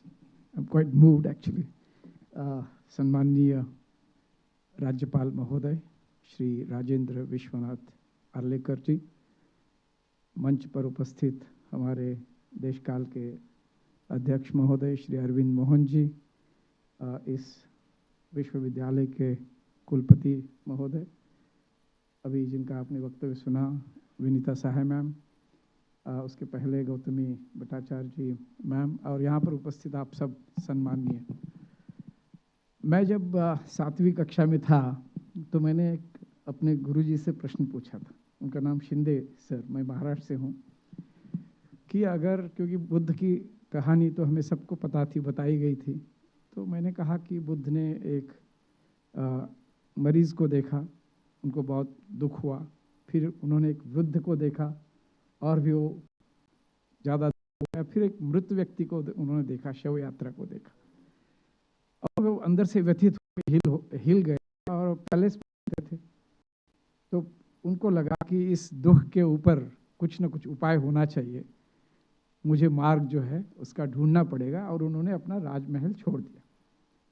और फिर काफ़ी तपस्या की pursuit रहा उनका, ज्ञान का, अलग अलग गुरु किए, उनको गुरुओं को छोड़ दिया। फिर अंत में उन्होंने निर्धार किया कि मैं जब तक मुझे दिव्य ज्ञान नहीं होता तब तक मैं तपस्या करूँगा, और अंत में उनको हो गया। तो मेरे गुरुजी को मैंने प्रश्न पूछा मेरे कि अगर उनको दिव्य ज्ञान हो गया और उसको काफ़ी 2500 साल हो गए, तो आज भी समाज में लोग बीमार क्यों हो जाते हैं, बूढ़े क्यों हो जाते हैं, और फिर मर क्यों जाते हैं? और उन्होंने, मुझे याद है, कुछ जवाब दिया था, लेकिन इट वॉजंट कन्विंसिंग, मुझे नहीं लगा कि उनको वो मेरा उत्तर दे पाए। लेकिन जब भी ज़िंदगी की मैंने जो यात्रा की, उसमें मैंने ये समझा कि the pursuit of enlightenment has to be your own individual journey. Enlightenment cannot be obtained from somebody else. It has to be your realization. आजकल के मैनेजमेंट की भाषा में उसको सेल्फ एक्चुअलाइजेशन, सेल्फ रियलाइजेशन वगैरह बोलते हैं, number 1. Number 2 is it has to be also a collective journey of pursuit of enlightenment. और मुझे याद है मैंने संजय जी को बताया था कि डेवलपमेंट की बात ना करें हम सिर्फ, क्योंकि डेवलपमेंट के साथ जो है, जो मिजरी आती है वो हम सब लोग देख रहे हैं। तो डेवलपमेंट के साथ एनलाइटनमेंट अगर नहीं है इकट्ठा, तो वो डेवलपमेंट व्यर्थ है। And we see the consequences today कि हमारा development is almost becoming like a destruction. The pursuit for only material development with no linkage to the overall human well-being is something that is very, very disturbing. और भारत की खासियत क्या रही है कि throughout civilizational history, throughout last 2,500 or 5,000 history, India has continuously strove to find out what is the truth. And we all realize that truth is beyond, in addition to what we do as human beings. Arvind Mohan ji ne kaha ki we lost Buddhism, but maybe we also found it in our constitution. स्वातंत्र्य, समता, न्याय, इन तीन मूल्यों को हमने अपने संविधान में प्रस्थापित किया और फिर एक बार बुद्ध के संदेश को औपचारिक तरीके से हमारे अपने राष्ट्र के जीवन में हमने अपनाया है। ये भूलना नहीं चाहिए। सारनाथ की जो मुद्रा हमने ले ली है, हमारी राजमुद्रा, वो धैर्य का प्रतीक है, शांति का प्रतीक है, आत्मविश्वास का प्रतीक है और करुणा का प्रतीक है। है कि नहीं? तो यही तो भारत ने विश्व को सिखाया है और सिखाता रहेगा। अभी लेफ्टिनेंट जनरल मिन्हास नहीं है, नहीं तो मैं इनको बता देता कि भारत की विरासत जो है इसमें ये डायलेमा नहीं रहा है कि हम हिंसा करें या ना करें, क्योंकि अशोक ने कलिंग के युद्ध के पश्चात उन्होंने कहा कि मैं युद्ध नहीं करूंगा। अब Bharat is the only country, first country in the world which sent monks, Buddhist monks, as the ambassadors to other countries. और जितने भी यहाँ पर भी आज आप पद चिन्ह देखते हैं भारत के संस्कृति के, मुद्रा देखते हैं, वो सब शांति के प्रचार प्रसार के लिए गए, युद्ध के लिए नहीं। तो ये मुझे लगता है कि अपनी स्ट्रेंथ है कि continuous pursuit of enlightenment also means that you need to be in a position of guiding the world. Our Prime Minister has again and again talked about Vishwa Guru. तो उसका क्राइटेरिया क्या है? मैं हमेशा सोचता हूँ कि कैसे हम विश्व गुरु बन सकते हैं. We should be able to guide the whole world. What is going to be our future direction? In every sense, and when we use the word landscape development, it is not about alone. It's about how do you look at economic development, cultural development, social development, development even of how we look after ourselves in terms of health services. So how do we bring that holistic, Purnamadah Purnamidam, Purnat Purnamudachyate, हम जिसको कहते हैं, how do we bring that holistic? And that is the essence of Indian culture, which is also reflected in Buddhism just being one of the major strains or currents that we have derived. Today, when we look at the world, we seem to be right now on a very dangerous crossroads, in my view. On one side, we have this great vision or illusion, I would say, of that we are all one through Facebook and Instagram and LinkedIn and Twitter. But on the other side, we seem to be disintegrating in personal, what should I say, lust for power, lust for money, lust for more influence. How do we really bridge this dilemma? But we still have a lot of hope. I think unity has to come in an organic manner. A pluribus unum is what the American Constitution, the spirit says, which means from many one. Philosophy is exactly opposite. We say that we are organically one. We express ourselves differently. Eko aham bahusyam. That is the strength. And I think that we need to say that whether we are an American or a Japanese or a Korean or an Indian, we are all essentially one. It's not that from many we have become one. It is the one we are being expressed in different nationalities and different views and different expressions. I think India can give that to the world. What to me means dialogue. Today, unfortunately, the importance of dialogue in society is getting reduced in a big way. And I think संवाद बहुत ज़रूरी है. अगर संवाद नहीं है तो समाज जो है गिर जाएगा. समाज में फिर सिर्फ एक ही विचारधारा को आप आगे ले जाएंगे. वादे वादे जायते तत्वबोधः कहते हैं, लेकिन अगर वो उल्टी दिशा में जाएगा तो वादे वादे जायते शीर्षभंगः, एक दूसरे का सर तोड़ने के ऊपर हम पहुँच जाएंगे. मुझे लगता है कि हमारा जो ये बुद्ध के विचार है वो आज हमारे इसमें आ रहे हैं. चैलेंजेस तो वही है जो बुद्ध ने उस समय चुनौती थी बुद्ध की. और उसको SDG अगर देखें आप, the first 4 SDGs, if we can implement, we'll be implementing Buddha's thought and philosophy. No poverty, no hunger, health for all, and education for all. I think this is the way forward for enlightenment. I'm sure maybe probability the life of entire humanity. So tamasoma jyotirgamaya mrityorma amrutam gamaya. Jai Jagat, Jai Bharat. Dhanyavad.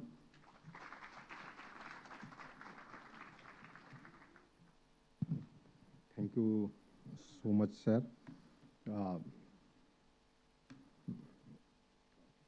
We are very happy to share Professor Abhay Kumar Singh ji, the Vice Chancellor in charge of Nalanda University,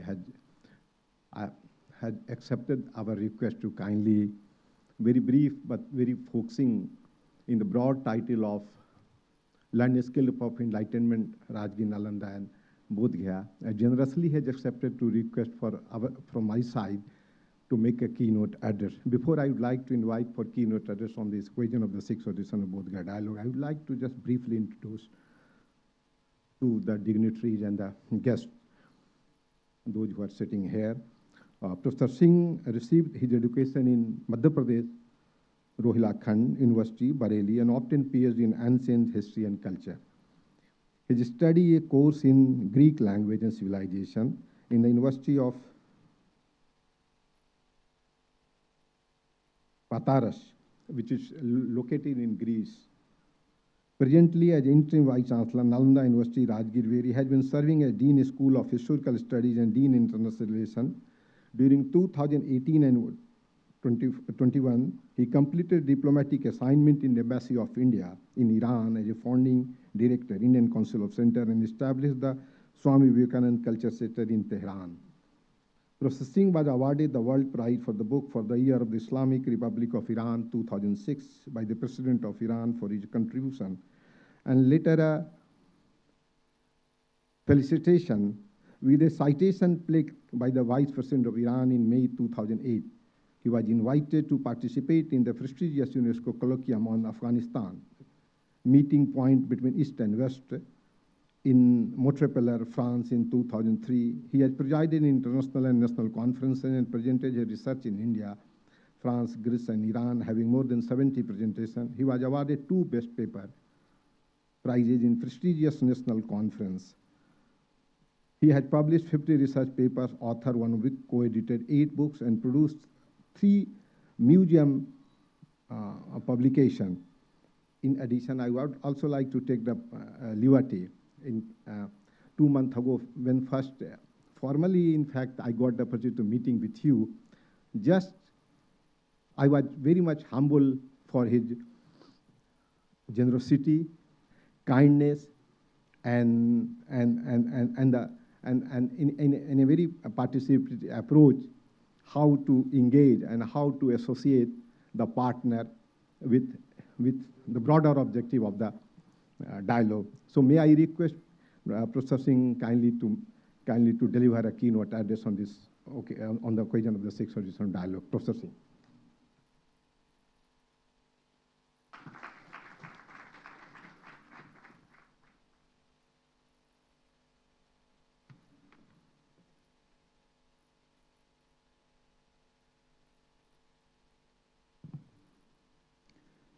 Namaskar.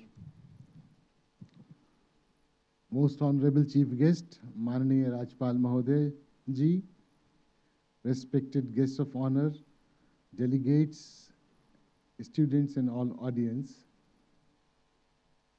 It's a great honor for me to present the keynote in the distinguished presence of Mananiya Rajpal Mahoday Ji. The theme of the 6th edition of Bodh Gaya Dialogue is the landscape of enlightenment, Bodh Gaya, Rajgir, Nalanda. And for this edition, the venue of the event has also been moved out to Rajgir from its usual center of Bodh Gaya. Now, both these aspects are significant indications signaling the change towards a holistic approach as we move forward towards the Vikasit Bharat. The fragmented histories generate fragmented nations. And with a more wider view, एक व्यापक दृष्टिकोण से, we generate inclusivity. We create assimilation. Lately, the strengthening developments in our nation encourage us to think afresh for a new paradigm. Ever since our nation has spread its wings and is flying high, it provides us new confidence, and therefore, there is now a corresponding approach revision in our mindsets. Our vision is bigger and we see a larger scope for us. As we fly high, we can survey more. And so, to have a wide view, we need to fly high. So we are more into getting the view of a landscape rather than picking up particular individualistic sites. Now that should be the scope of the new study, where we look at our Bharat in a wider scope, see the connections more than the particularities that sometimes lead us to a view that there has been a rise and a decline. Now, I would just for a moment express that Buddhism or Hinduism, if we are looking at them as separated, does not make the true picture. If we see the rise of one and the fall of the other, that is also a particular view. I may remind of the story when the 3 or 5 blind people went to see an elephant. Somebody touched the feet of it, somebody the ear, somebody the tusk, and somebody the tail. So this is not the view of the complete being. And in India, here we find that if we have to hold a wider view, we can survey more and understand that nothing had declined and nothing had vanished.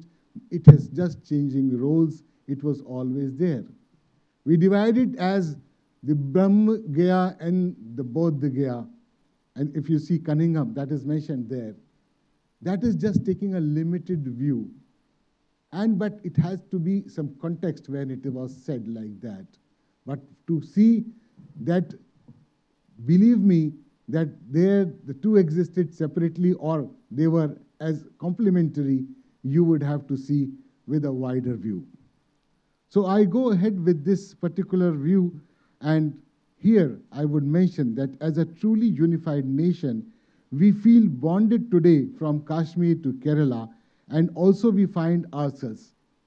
Therefore, we find ourselves capable to visualize one earth, one family, one future.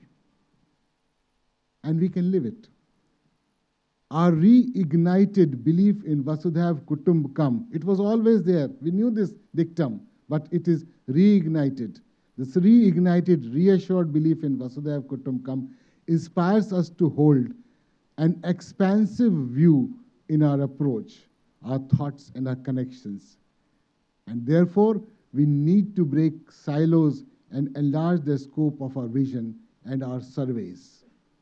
Bharat is vast, therefore, the unit to be studied as a subject needs to be considered well. The alignment of Bodh Gaya, Rajgir, Nalanda as one large landscape of enlightenment finds its due place within this inclusive and expansive vision that rises above fragmented and isolated surveys of the past. Since all life is a part of the same ecosystem, the inquiry into an integrated and connected structure is needed to be the subject of our survey. Now, I would recall the different writings and mention here briefly that most of the scholarly studies can be of two kinds. We have seen we can divide them, classify them into 2 types. One that is focused and isolated framework, and the other that is the composite and a comprehensive form. The former type of studies blurs the picture that remains outside the focus, even though the out-of-focus part may have pertinent value to the in-focus part. It is loss of connection. The other type of the comprehensive studies glances at the constituents and in order to resolve the problems of generalization, emphasize too much on pluralities, differences, divergences, and other separating, fracturing lines. So both type of studies need to be remedied. And the focus type can be remedied by adding multiple lenses and the composite type by highlighting the deeply rooted multiple connection ties, the connecting ties, along with the divisions of differences. So, connectedness is the main element which is often overlooked, although it exists in different modes and at different levels in a living society, and the few good ties are enough to nourish the whole. About Bharat, unity in diversity is an oft-quoted dictum. The sense of geographical unity manifests from a consciousness of cultural oneness. This cultural unity is formed by the common belief of all community in that imagined geography. With this, I am using this word imagined geography from Dinah Eck, when she mentions it in her book. I'll come to that. And that imagined geography is nourished by, supplemented every day by each citizen who looks beyond the locale and the region. A common man who has a view of the far as near, he creates an imagined geography, and that remains with us. Like we see that the Kailash mountain is at our hand's reach. And the holy waters of the Ganga and the Narmada and the 7 rivers, holy rivers, pour into our buckets at just one remembrance. The 4 dhams are next door. And the pilgrimage of the 8 holy places associated with the life of Lord Buddha can be performed by a simple glance at the 8 scenes sculpted on the stone panel around the idol of Buddha. So we concise in our minds the whole geographical distances because we want to view everything together. If we have this consciousness of viewing everything together, we create the whole, what I said, the Vyapak Drishtikon. That's what that would make it. Now, we learn from experts like Simon Skama that landscape is the work of the mind. Its scenery is built up as much from the strata of memory as from the layer of rock. I unquote. With this perspective, our entire country as a whole constitutes a sacred geography.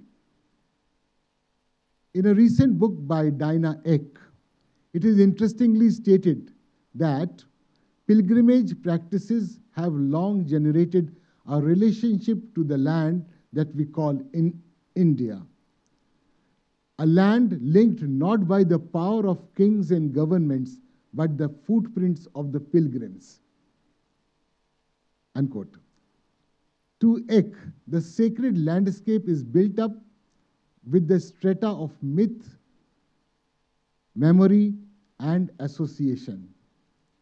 Every place has its own story, and conversely, every story in the vast storehouse of mythology and legend has its place.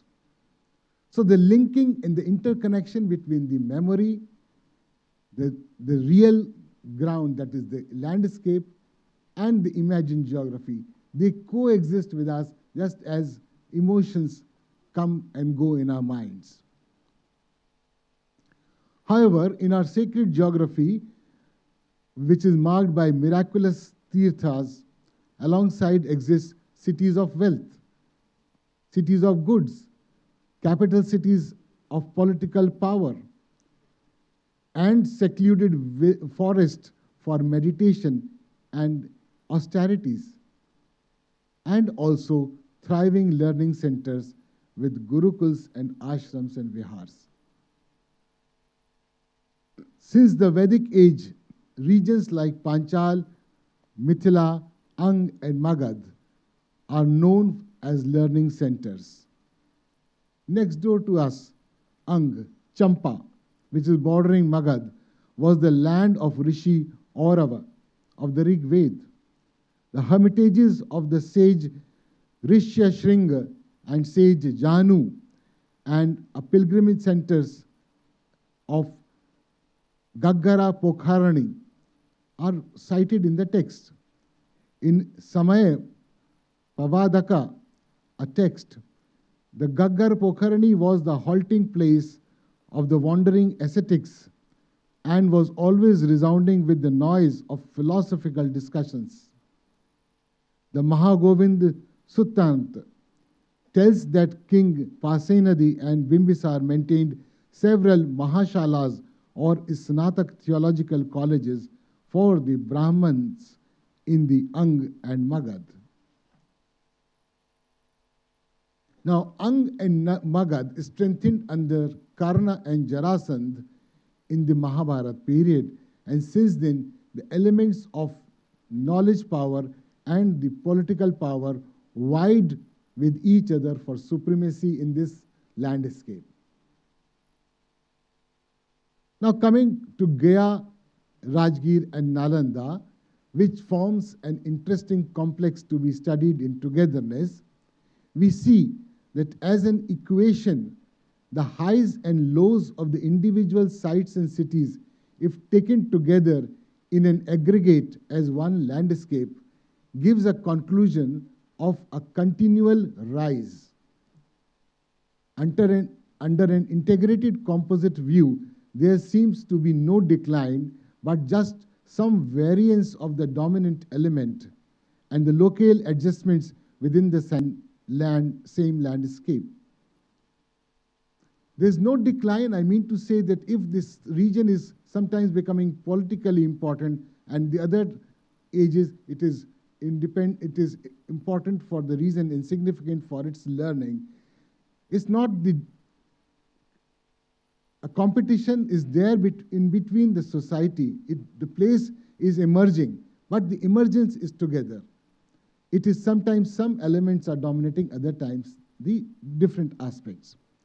So the aspect of interconnectedness, whether it is manifest or concealed, holds significance in our approach.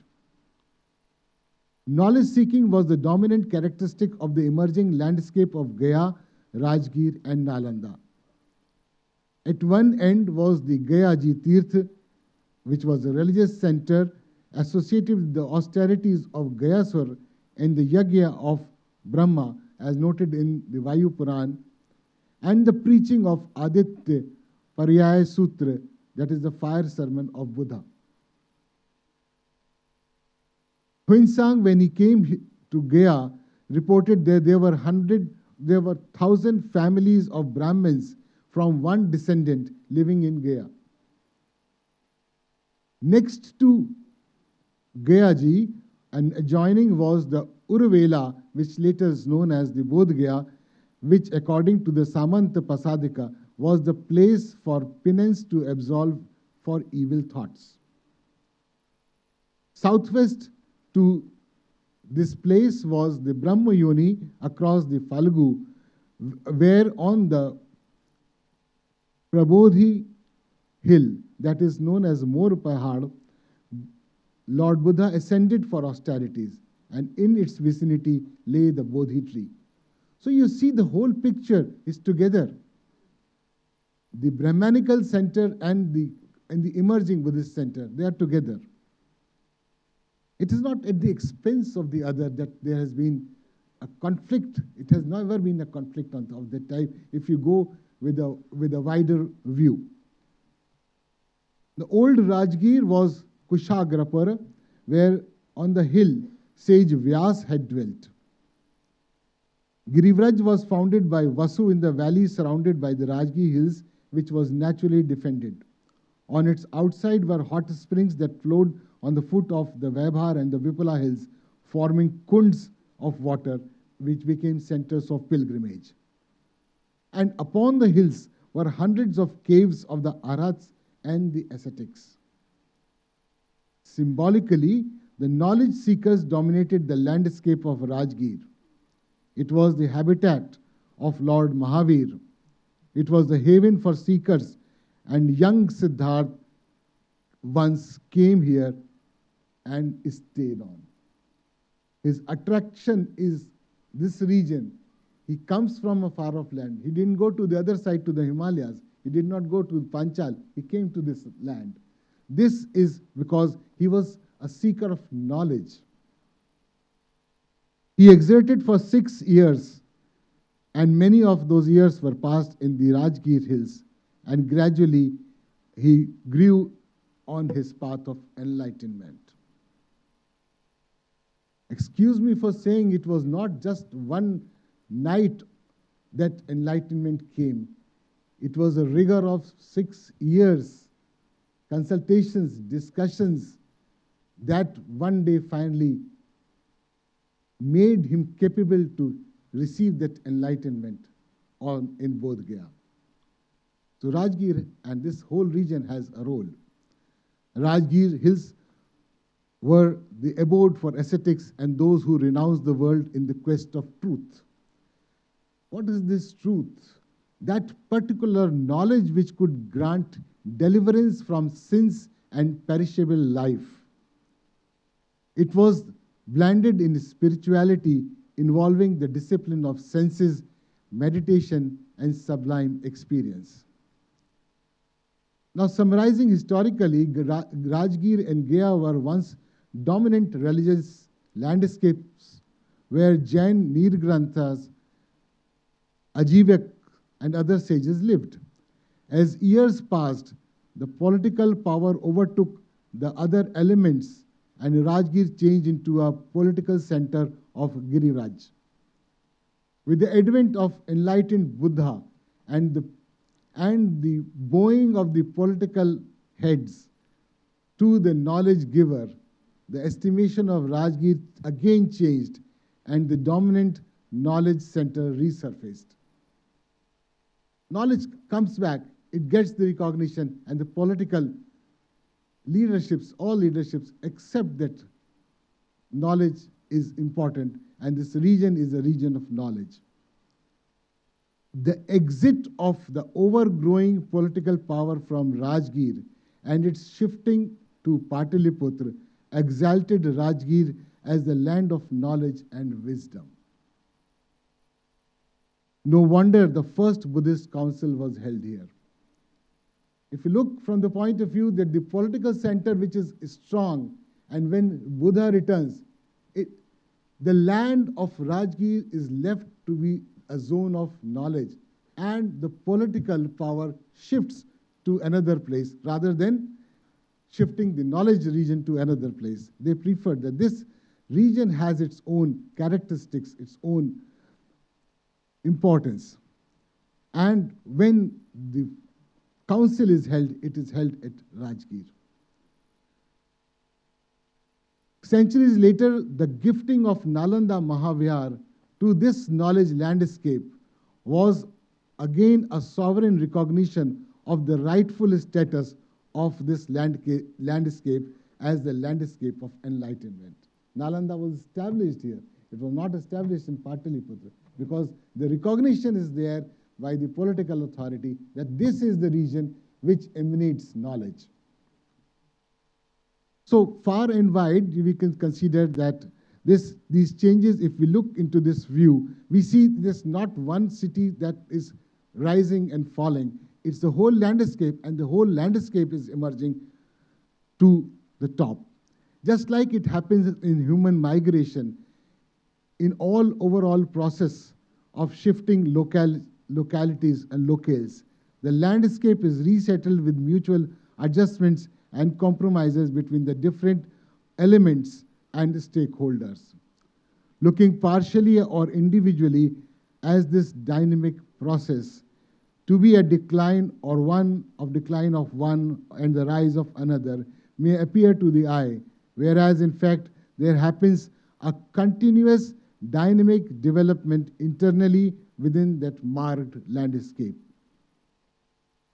Briefly, the adjustments between the political forces, religious dominion, and knowledge factors created different stages over the ages, and finally, the different elements settled in different spaces in the entire landscape. So finally, to conclude, just a few observations for you to discuss is that the reality of history is more constructive and inspiring when places are studied as landscapes rather than individual sites. In fact, individuals occupy a limited place when taken as a part of an organic society or a community. So it applies to places. So it applies to the places and cities, and each city has a dependent relationship with the other. The unit under study needs to be properly determined. Interdependence means a combination of inclusivity and exclusivity both, and of which each varies in some degree, off and on, as suited for the sustainability of the landscape. Like a tree, the entire landscape flourishes and perishes together. However, in its growth, the constituents grow consecutively and adjust supportively until the end. Under the proposed viewpoint of historical study, while evaluating total progress of the landscape, we discover more instances about adjustments and accommodation and less on encroachments. Thank you very much for your patient hearing.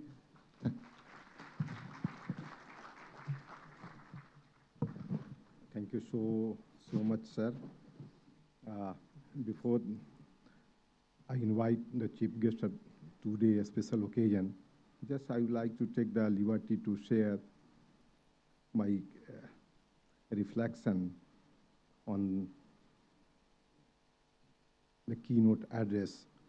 The scholarly speech delivered by you not only created the theoretical ground of the dialogues, but also has given insight for widening the horizon of the dialogue. आप सब इंतजार महामहिम आज के मुख्य अतिथि राजेंद्र अर्लेकर जी के लिए हम लोग बैठे हैं। एक तो मैं माफ़ी चाहूँगा माननीय राज्यपाल जी से कि जो हम समय तय था उससे लगभग हम जो हमारी पहले मॉडरेट कर रही थी पूजा, उन्होंने बताया कि 10 मिनट हम लोग लेट चल रहे हैं। एक बार फिर हम माफ़ी चाहेंगे अपनी तरफ से, नालंदा यूनिवर्सिटी की तरफ से, कि हमने 10 मिनट समय अधिक लिया। Before invite to honourable Rajendra Arlekar ji, Honorable Governor of Bihar, is an Indian statesman who is current and 29th Governor of Bihar. He previously served as the 21st Governor of Himachal Pradesh, being the first person serving as the Governor of Himachal Pradesh from Goa. He was a Cabinet Minister of the Government of Goa and a former Speaker of the Goa Legislative Assembly. It is an immense pleasure also to take the liberty to introduce about him to the distinguished guest and dignitary. कि तमाम व्यस्तताओं और राजगीर और पटना की जो दूरी आप समझते हैं 3 घंटे की लगती है आने और जाने में, उसके बाद भी हम लोगों के बीच में आने का जो कमिटमेंट दिया, जो कंसर्न दिखाया, आपसे बिल्कुल बाय हार्ट मैं आपसे शेयर करना चाहूँगा कि उसके लिए मेरे पास शब्द नहीं है कि मैं कैसे अपनी अभिव्यक्ति आपके सामने दूं। आपके और माननीय राज्यपाल के बिना समय लिए हुए हम एक बार पुनः स्वागत भी करते हैं और आमंत्रित करते हैं कि हम लोगों को मार्गदर्शन अपने करें।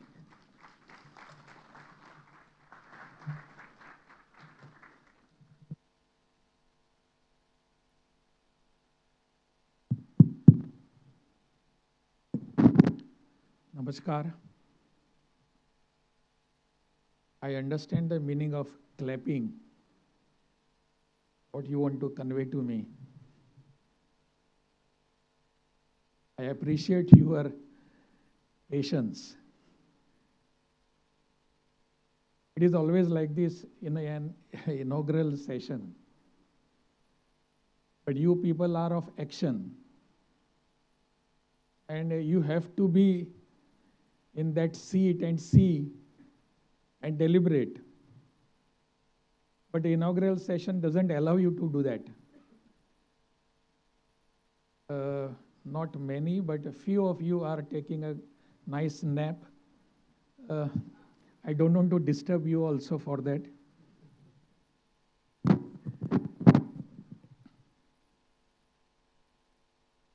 आज के इस कार्यक्रम में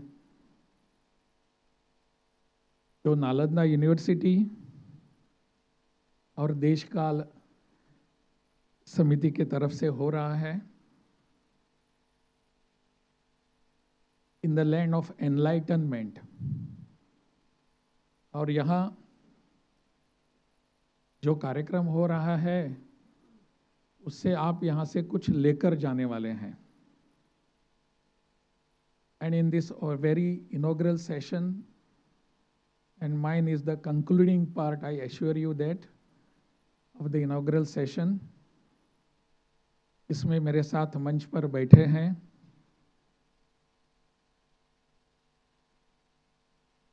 नेशनल ह्यूमन राइट्स कमीशन के सदस्य डॉक्टर मुले जी, नालंदा यूनिवर्सिटी के कुलपति प्रोफेसर अभय कुमार सिंह जी, IIM बोध गया की निदेशक professor Vinita Sahay ji, ASI Patna circle की superintendent archaeologist doctor Gautami Chatterjee Bhattacharya ji, माफ करना, देशकाल सोसाइटी के अध्यक्ष श्री अरविंद मोहन जी, मेरे सामने बैठे हुए सभी विद्वत जन, and you are already enlightened and in the land of enlightenment. ऐसे मेरे सभी बहनों और भाइयों और मेरे पत्रकार मित्रों, while coming here I just looked at my wristwatch कि कितना समय मेरे लिए बचा हुआ है. It is almost only hardly few minutes. I will try to conclude within that.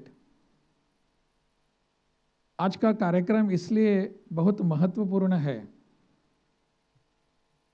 कि एक ऐसे विषय पर हम यहाँ चर्चा कर रहे हैं आज और कल आने वाले कल में. The topic which has been discussed many a times throughout the world countries, not only here in this country, the enlightenment.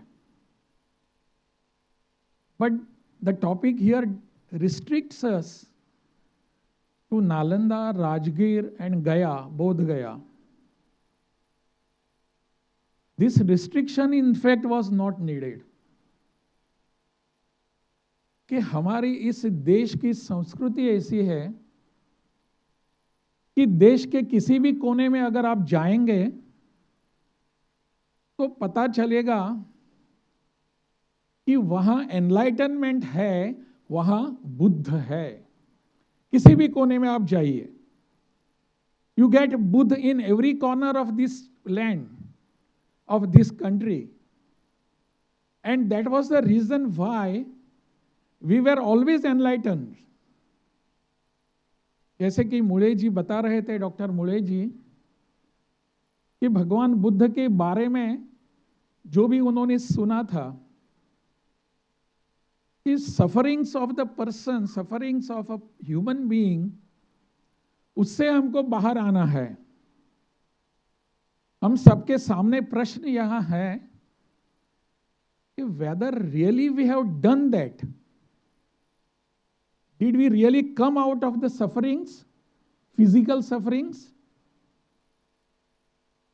And this was known to our ancestors. हजारों वर्षों की अपनी संस्कृति जो है, उनमें से जो अपने ऋषि मुनि, जो हमारे संत थे, हमारे गुरु थे, उन्होंने हमको बताया कि फिजिकल सफरिंग से बाहर आना is not the aim of your life. You have to have some salvation, salvation of the soul. And that is exactly what Bhagwan Buddha repeated again. भगवान बुद्ध ने हम सबको जो सीख दी है, शिक्षा दी है, उस शिक्षा में हम पाते हैं कि सभी हमारे पर जो पीड़ा आती है, वो उत्पीड़न जो होता है, उससे हमको पूरा पूरा निष्कासित करना है, बाहर आना है. How do we do that? Only by doing, understanding the sufferings of others, helping the people around us. Only that will give us some sort of salvation. And that is exactly today we aim at, we look at. What we want is this. Materialistic जीवन में अगर हम आज यहाँ जीते हैं that doesn't give us any sort of samadhan, doesn't give us any satisfaction of this materialistic जीवन. We have to come out of it. और इसीलिए क्या योग्य है, क्या अयोग्य है, what is right and what is wrong, have been taught to us from years together. और इसीलिए भगवत गीता में भगवान श्री कृष्ण अर्जुन को कहते हैं कि आप कौन हैं? Who are you? आपको लगता है कि आपके यहाँ युद्ध में आने के बाद अगर आप युद्ध छोड़ के चले जाएंगे तो यहाँ शांति आएगी? You are nobody, you are guided by me. This is what भगवान श्री कृष्ण कहते हैं. इसी श्रृंखला में हमारी अगर परंपरा हम देखते हैं, तब जाकर हमको पता चलता है कि भगवान बुद्ध ने यही विषय हमारे सामने रखा है. इसी को लेकर वो आगे बढ़ते हैं और हम सबको कहते हैं. और इसीलिए भगवान बुद्ध जो है वो बोध गया तक सीमित नहीं है. His life and his teachings are not restricted to Rajgir, not Gaya, and not to Bodh Gaya and Nalanda. His teachings are throughout the world. None of us can claim any proprietary over his teachings of Lord Buddha. सब पूरे विश्व में उनके teachings है, उनके जो सीख है उनकी, वो पूरे विश्व में है. और भगवान बुद्ध ने कभी भी, जैसे कि अरविंद मोहन जी ने एक थोड़ा सा मुद्दा उसको उठाया था और मुझे लगता है डॉक्टर मुळे ने भी उसको स्पर्श किया. What was that? कि हमारे यहाँ जो सोच है वो सोच ऐसी नहीं थी कभी भी कि हम बुद्धिस्ट हैं और आप हिंदू हैं, आप सनातनी हैं. ऐसा कभी नहीं था. It was never here. And nowhere in the world, wherever our Buddhism has gone, nowhere in the world this is being preached, this is being practiced. I have used word our purposefully. It is our thought. That is the thought of this particular soil. Whatever we have got enlightenment from this soil has never been of any aggression. Never. पिछले महीने, last month I had been to Thailand. I had very great opportunity. I consider myself to be very honored. I was there taking the relics of Bhagwan Buddha, which were kept in the National Museum in Delhi. उसको लेकर मैं Thailand में गया था, Bangkok में, just last month, about few weeks back. और वहां जाने के बाद जो रेलिक्स वहां गए तो पूरा थाईलैंड वहां आया था, पूरा का पूरा थाईलैंड. और थाईलैंड के प्राइम मिनिस्टर, प्रधानमंत्री जो थे उनके हाथों में मैंने वो रेलिक्स दे दिए. और when whole Thailand was so enjoying, everybody was enjoying, it was a celebration for them. वहां के डेप्यूटी प्राइम मिनिस्टर मुझे मिलने के लिए आ गए तो डेप्यूटी प्राइम मिनिस्टर ने मुझे कहा कि आपको लगता होगा कि you have brought relics to our country, to our Thailand. It is not relics. For us, the Lord Buddha himself has come here. This is the thought of their people there. और उसमें मैंने देखा, I was there about 4-5 days. तो मैंने देखा, मैं गांव में जाकर आया, उनमें वहां जो बुद्ध की प्रार्थना करते हैं, उस वाट अरुण में मैं जाकर आया तो वहां जाकर प्रार्थना बुद्ध की करते हैं, लेकिन वहां महालक्ष्मी की भी मूर्ति है, शिव की भी मूर्ति है. उनके घरों के बाहर लॉर्ड ब्रह्मा की मूर्ति होती है और अपने हनुमान जी की मूर्ति होती है. उसको प्रणाम करने के बाद, नमस्कार करने के बाद ही वो घर से बाहर निकलते हैं. I was astonished to see this. और हमारे यहाँ हमारे देश में हम इसको बांटने का प्रयास कर रहे हैं क्या कि बुद्धिस्ट एक थिंकिंग है, एक थॉट प्रोसेस है, Hinduism is a different and we can not go together. Is it so? In fact हमारा सनातन विचार जो है उसी के ऑफशूट सभी आए हैं ना, ये उसी विचारधारा से सब आए हुए हैं. इन सब को हमको समावित करने की आवश्यकता है. Integral approach towards all this thought processes has to be there. We can not see them isolated.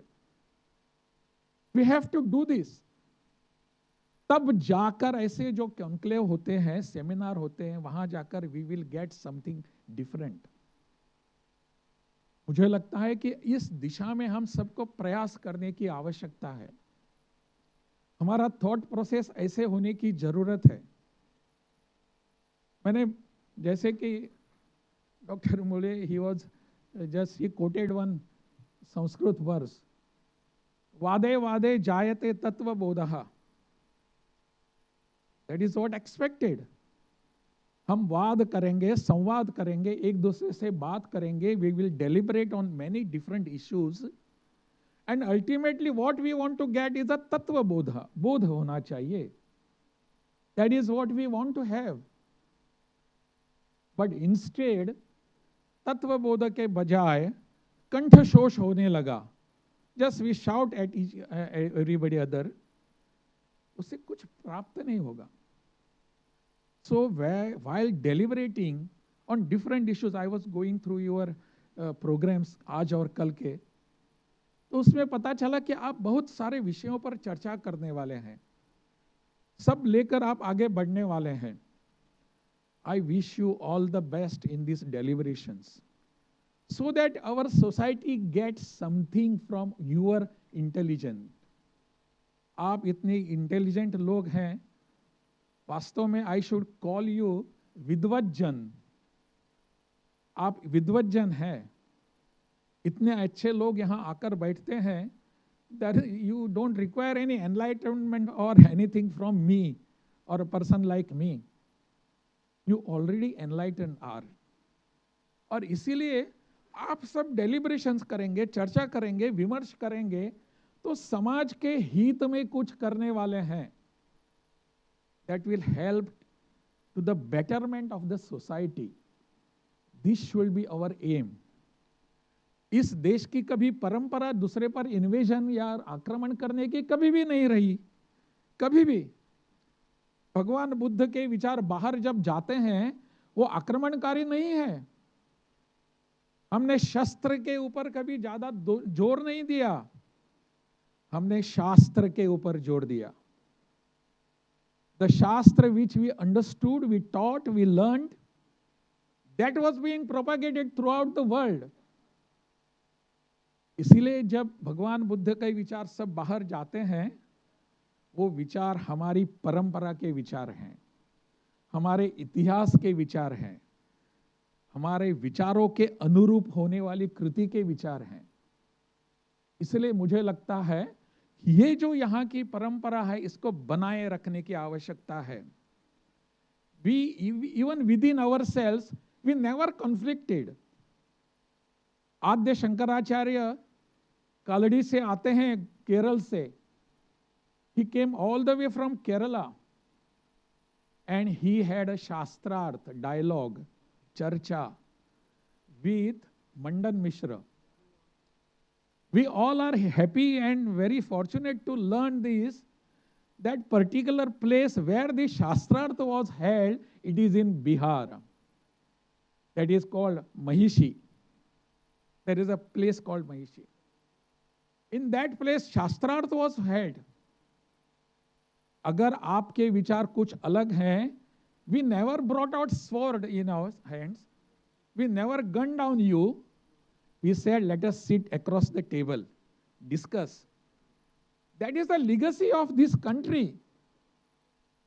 That is how we have been dealing with other world, other thoughts. मुझे इसलिए अच्छा लगता है कि this particular thought process and the principles are being followed now. पूरे विश्व को आज किसकी आवश्यकता है? तो यही है, करुणा की है, अहिंसा की है। I had opportunity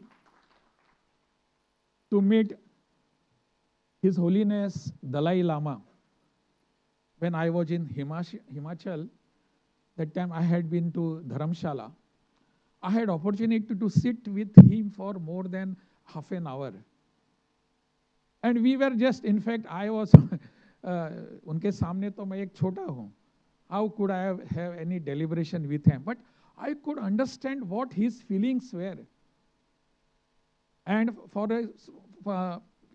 before me, कि मैं जहाँ खड़ा था, I am such a small man, and Dalai Lama was again and again appreciating that India has given to the world the two words, Karuna and Ahimsa. Again and again, and we all have to be very much obliged. That is what he was telling me. And exactly we have to understand the world is waiting for our Karuna and Ahimsa. But Ahimsa is never one-sided. Our Ahimsa is never one-sided. अगर आप मुझ पर थप्पड़ लगाएंगे तो मैं ठीक है यहाँ पर लगाओ ऐसा कहने की हमारी अहिंसा नहीं है। अगर आपने एक थप्पड़ लगाया तो आप पर दो थप्पड़ लगाने की शक्ति मुझ में है। That is our ahimsa. This is exactly we have been propagated. ये ताकत मुझ में है. And this is exactly the thought process we have been following all those years. मुझे लगता है कि आज और कल आप इस पर विचार करेंगे और विचार करने के बाद, डेलिब्रेशंस करने के बाद, जिसे हम नवनीत कहते हैं, जिसको चर्निंग के बाद जो बाहर आता है, that will be placed before the society and that will be a guiding force for our society in the futures to come. बहुत बहुत धन्यवाद।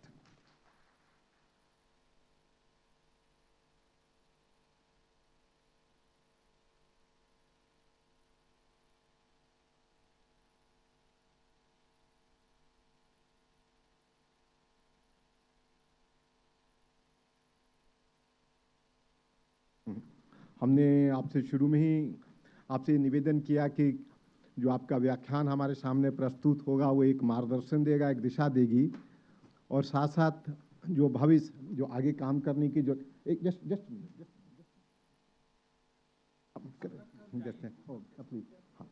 So I would like to invite Khanjan Purohit.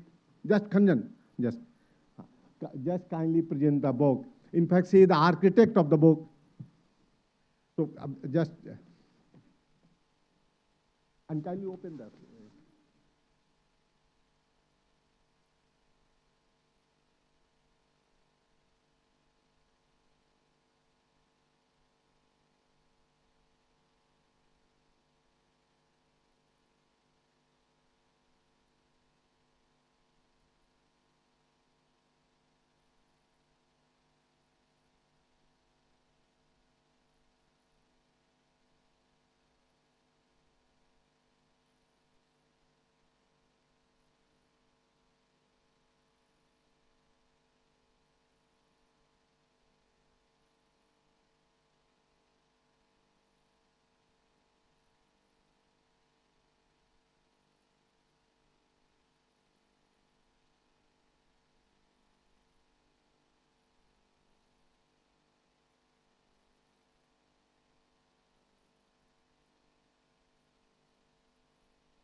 Honorable respected Governor, sir, respected dignitaries on the dais, and ladies and gentlemen. Standing here in Nalanda University on a land with an ancient and illustrious history of Buddhism and a culture of learning that spread far and wide in ancient times, I consider it a blessing to be able to participate as the author of the photo book Imaging Bodh Gaya. Thank you all for making time to attend the photo book release, Imaging Bodh Gaya, Shared Histories and Global Future. When I first went to Bodh Gaya with my camera to photograph this book, I only knew it is as the place where Gautam Buddha achieved enlightenment under the Bodhi tree and awakened the consciousness of an era no less, helping Buddhism gather a momentum of its own, eventually spreading far and wide over the centuries. Little did I know that Bodh Gaya itself is now home to many cultural geographies by way of South Asian and Southeast Asian countries, including Thailand, Laos, Cambodia, Bhutan, Myanmar, Japan, and Korea, and among others. Having made Bodh Gaya their home by building Buddhist temples and monasteries in the tradition and architectural style of the respective countries. The photo book Imaging Bodh Gaya captures heritage and contemporary life in an ancient land, tracing its history in a timeline of events leading up to Buddha's enlightenment and beyond, while exploring the richness and variety in cultures, the presence of multiple traditions of Buddhism and cultural characteristics unique to the countries that have a presence here. I thank the Nalanda University for the invite to present the visual journey of Bodh Gaya. Thank you so much. Before delivering the vote of thanks, in fact, one of the person, in fact, given a message, a remarkable person, and he's known as a, and whole life, in fact, he contributed to safe drinking water, and he has requested to kindly to present his just brief 3 lines. I would like to take the opportunity to congratulate. His name is Dr. Mahesh Gupta, Deshkal Society and Nalanda University, for their sustainable efforts to preserving and radiating the message of Buddhism, Jainism, and Sanatana Dharma. May the path of wisdom, as shown by the enlightened one, compel us to the above our difference and come together in the future, the spirits of brotherhood. मुझे बार बार ये लगता है कि हमारे जो आज अतिथि हैं हमारे परिवार नालंदा यूनिवर्सिटी और देशकाल सोसाइटी के परिवार हैं, और जो परिवार के आप हिस्सा हो जाते हैं,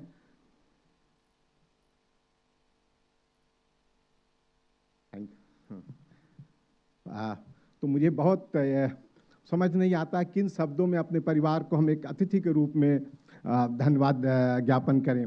और जब हम वहीं राज्यपाल महोदय जी का दृष्टिपरक वक्तव्य मैं सुन रहा था, तो मुझे 2 बातें समझ आ रही थी। एक तो ये कि आपकी जो भाषा और हिंदी है वो इतनी अपीलिंग है कि कई बार ये लगता है कि बिहार में होने के बाद भी बिहार की हिंदी और महाराष्ट्र के उस इलाके और गोवा के उस इलाके जो हिंदी है वो कैसे एक लेवल पर यात्रा करती है, और कैसे जो हिंदी भाषा है वो एक आमतौर पर जो राष्ट्रीय निर्माण और आपस में जो संवाद की जो भाषा है वो बनाती है। उसका अनुपम उदाहरण सर आपकी भाषा में आज देखने को मिली। और साथ साथ जो ओवरऑल जो ओवरव्यू समीक्षा जो आपने रखी वो अपने आप में एक जो 2 दिनों का जो डायलॉग है उसको एक दिशा निर्देश करेगा।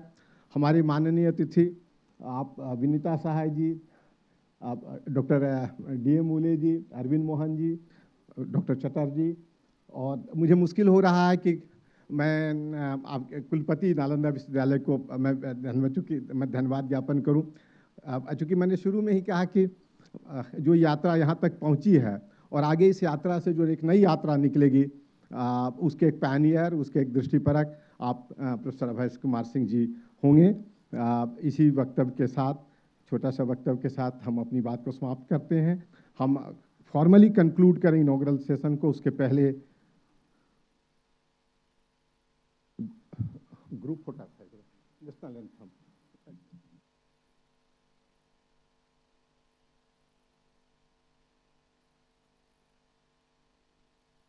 लंथम के लिए हम आप सब लोगों का आमंत्रित करते हैं।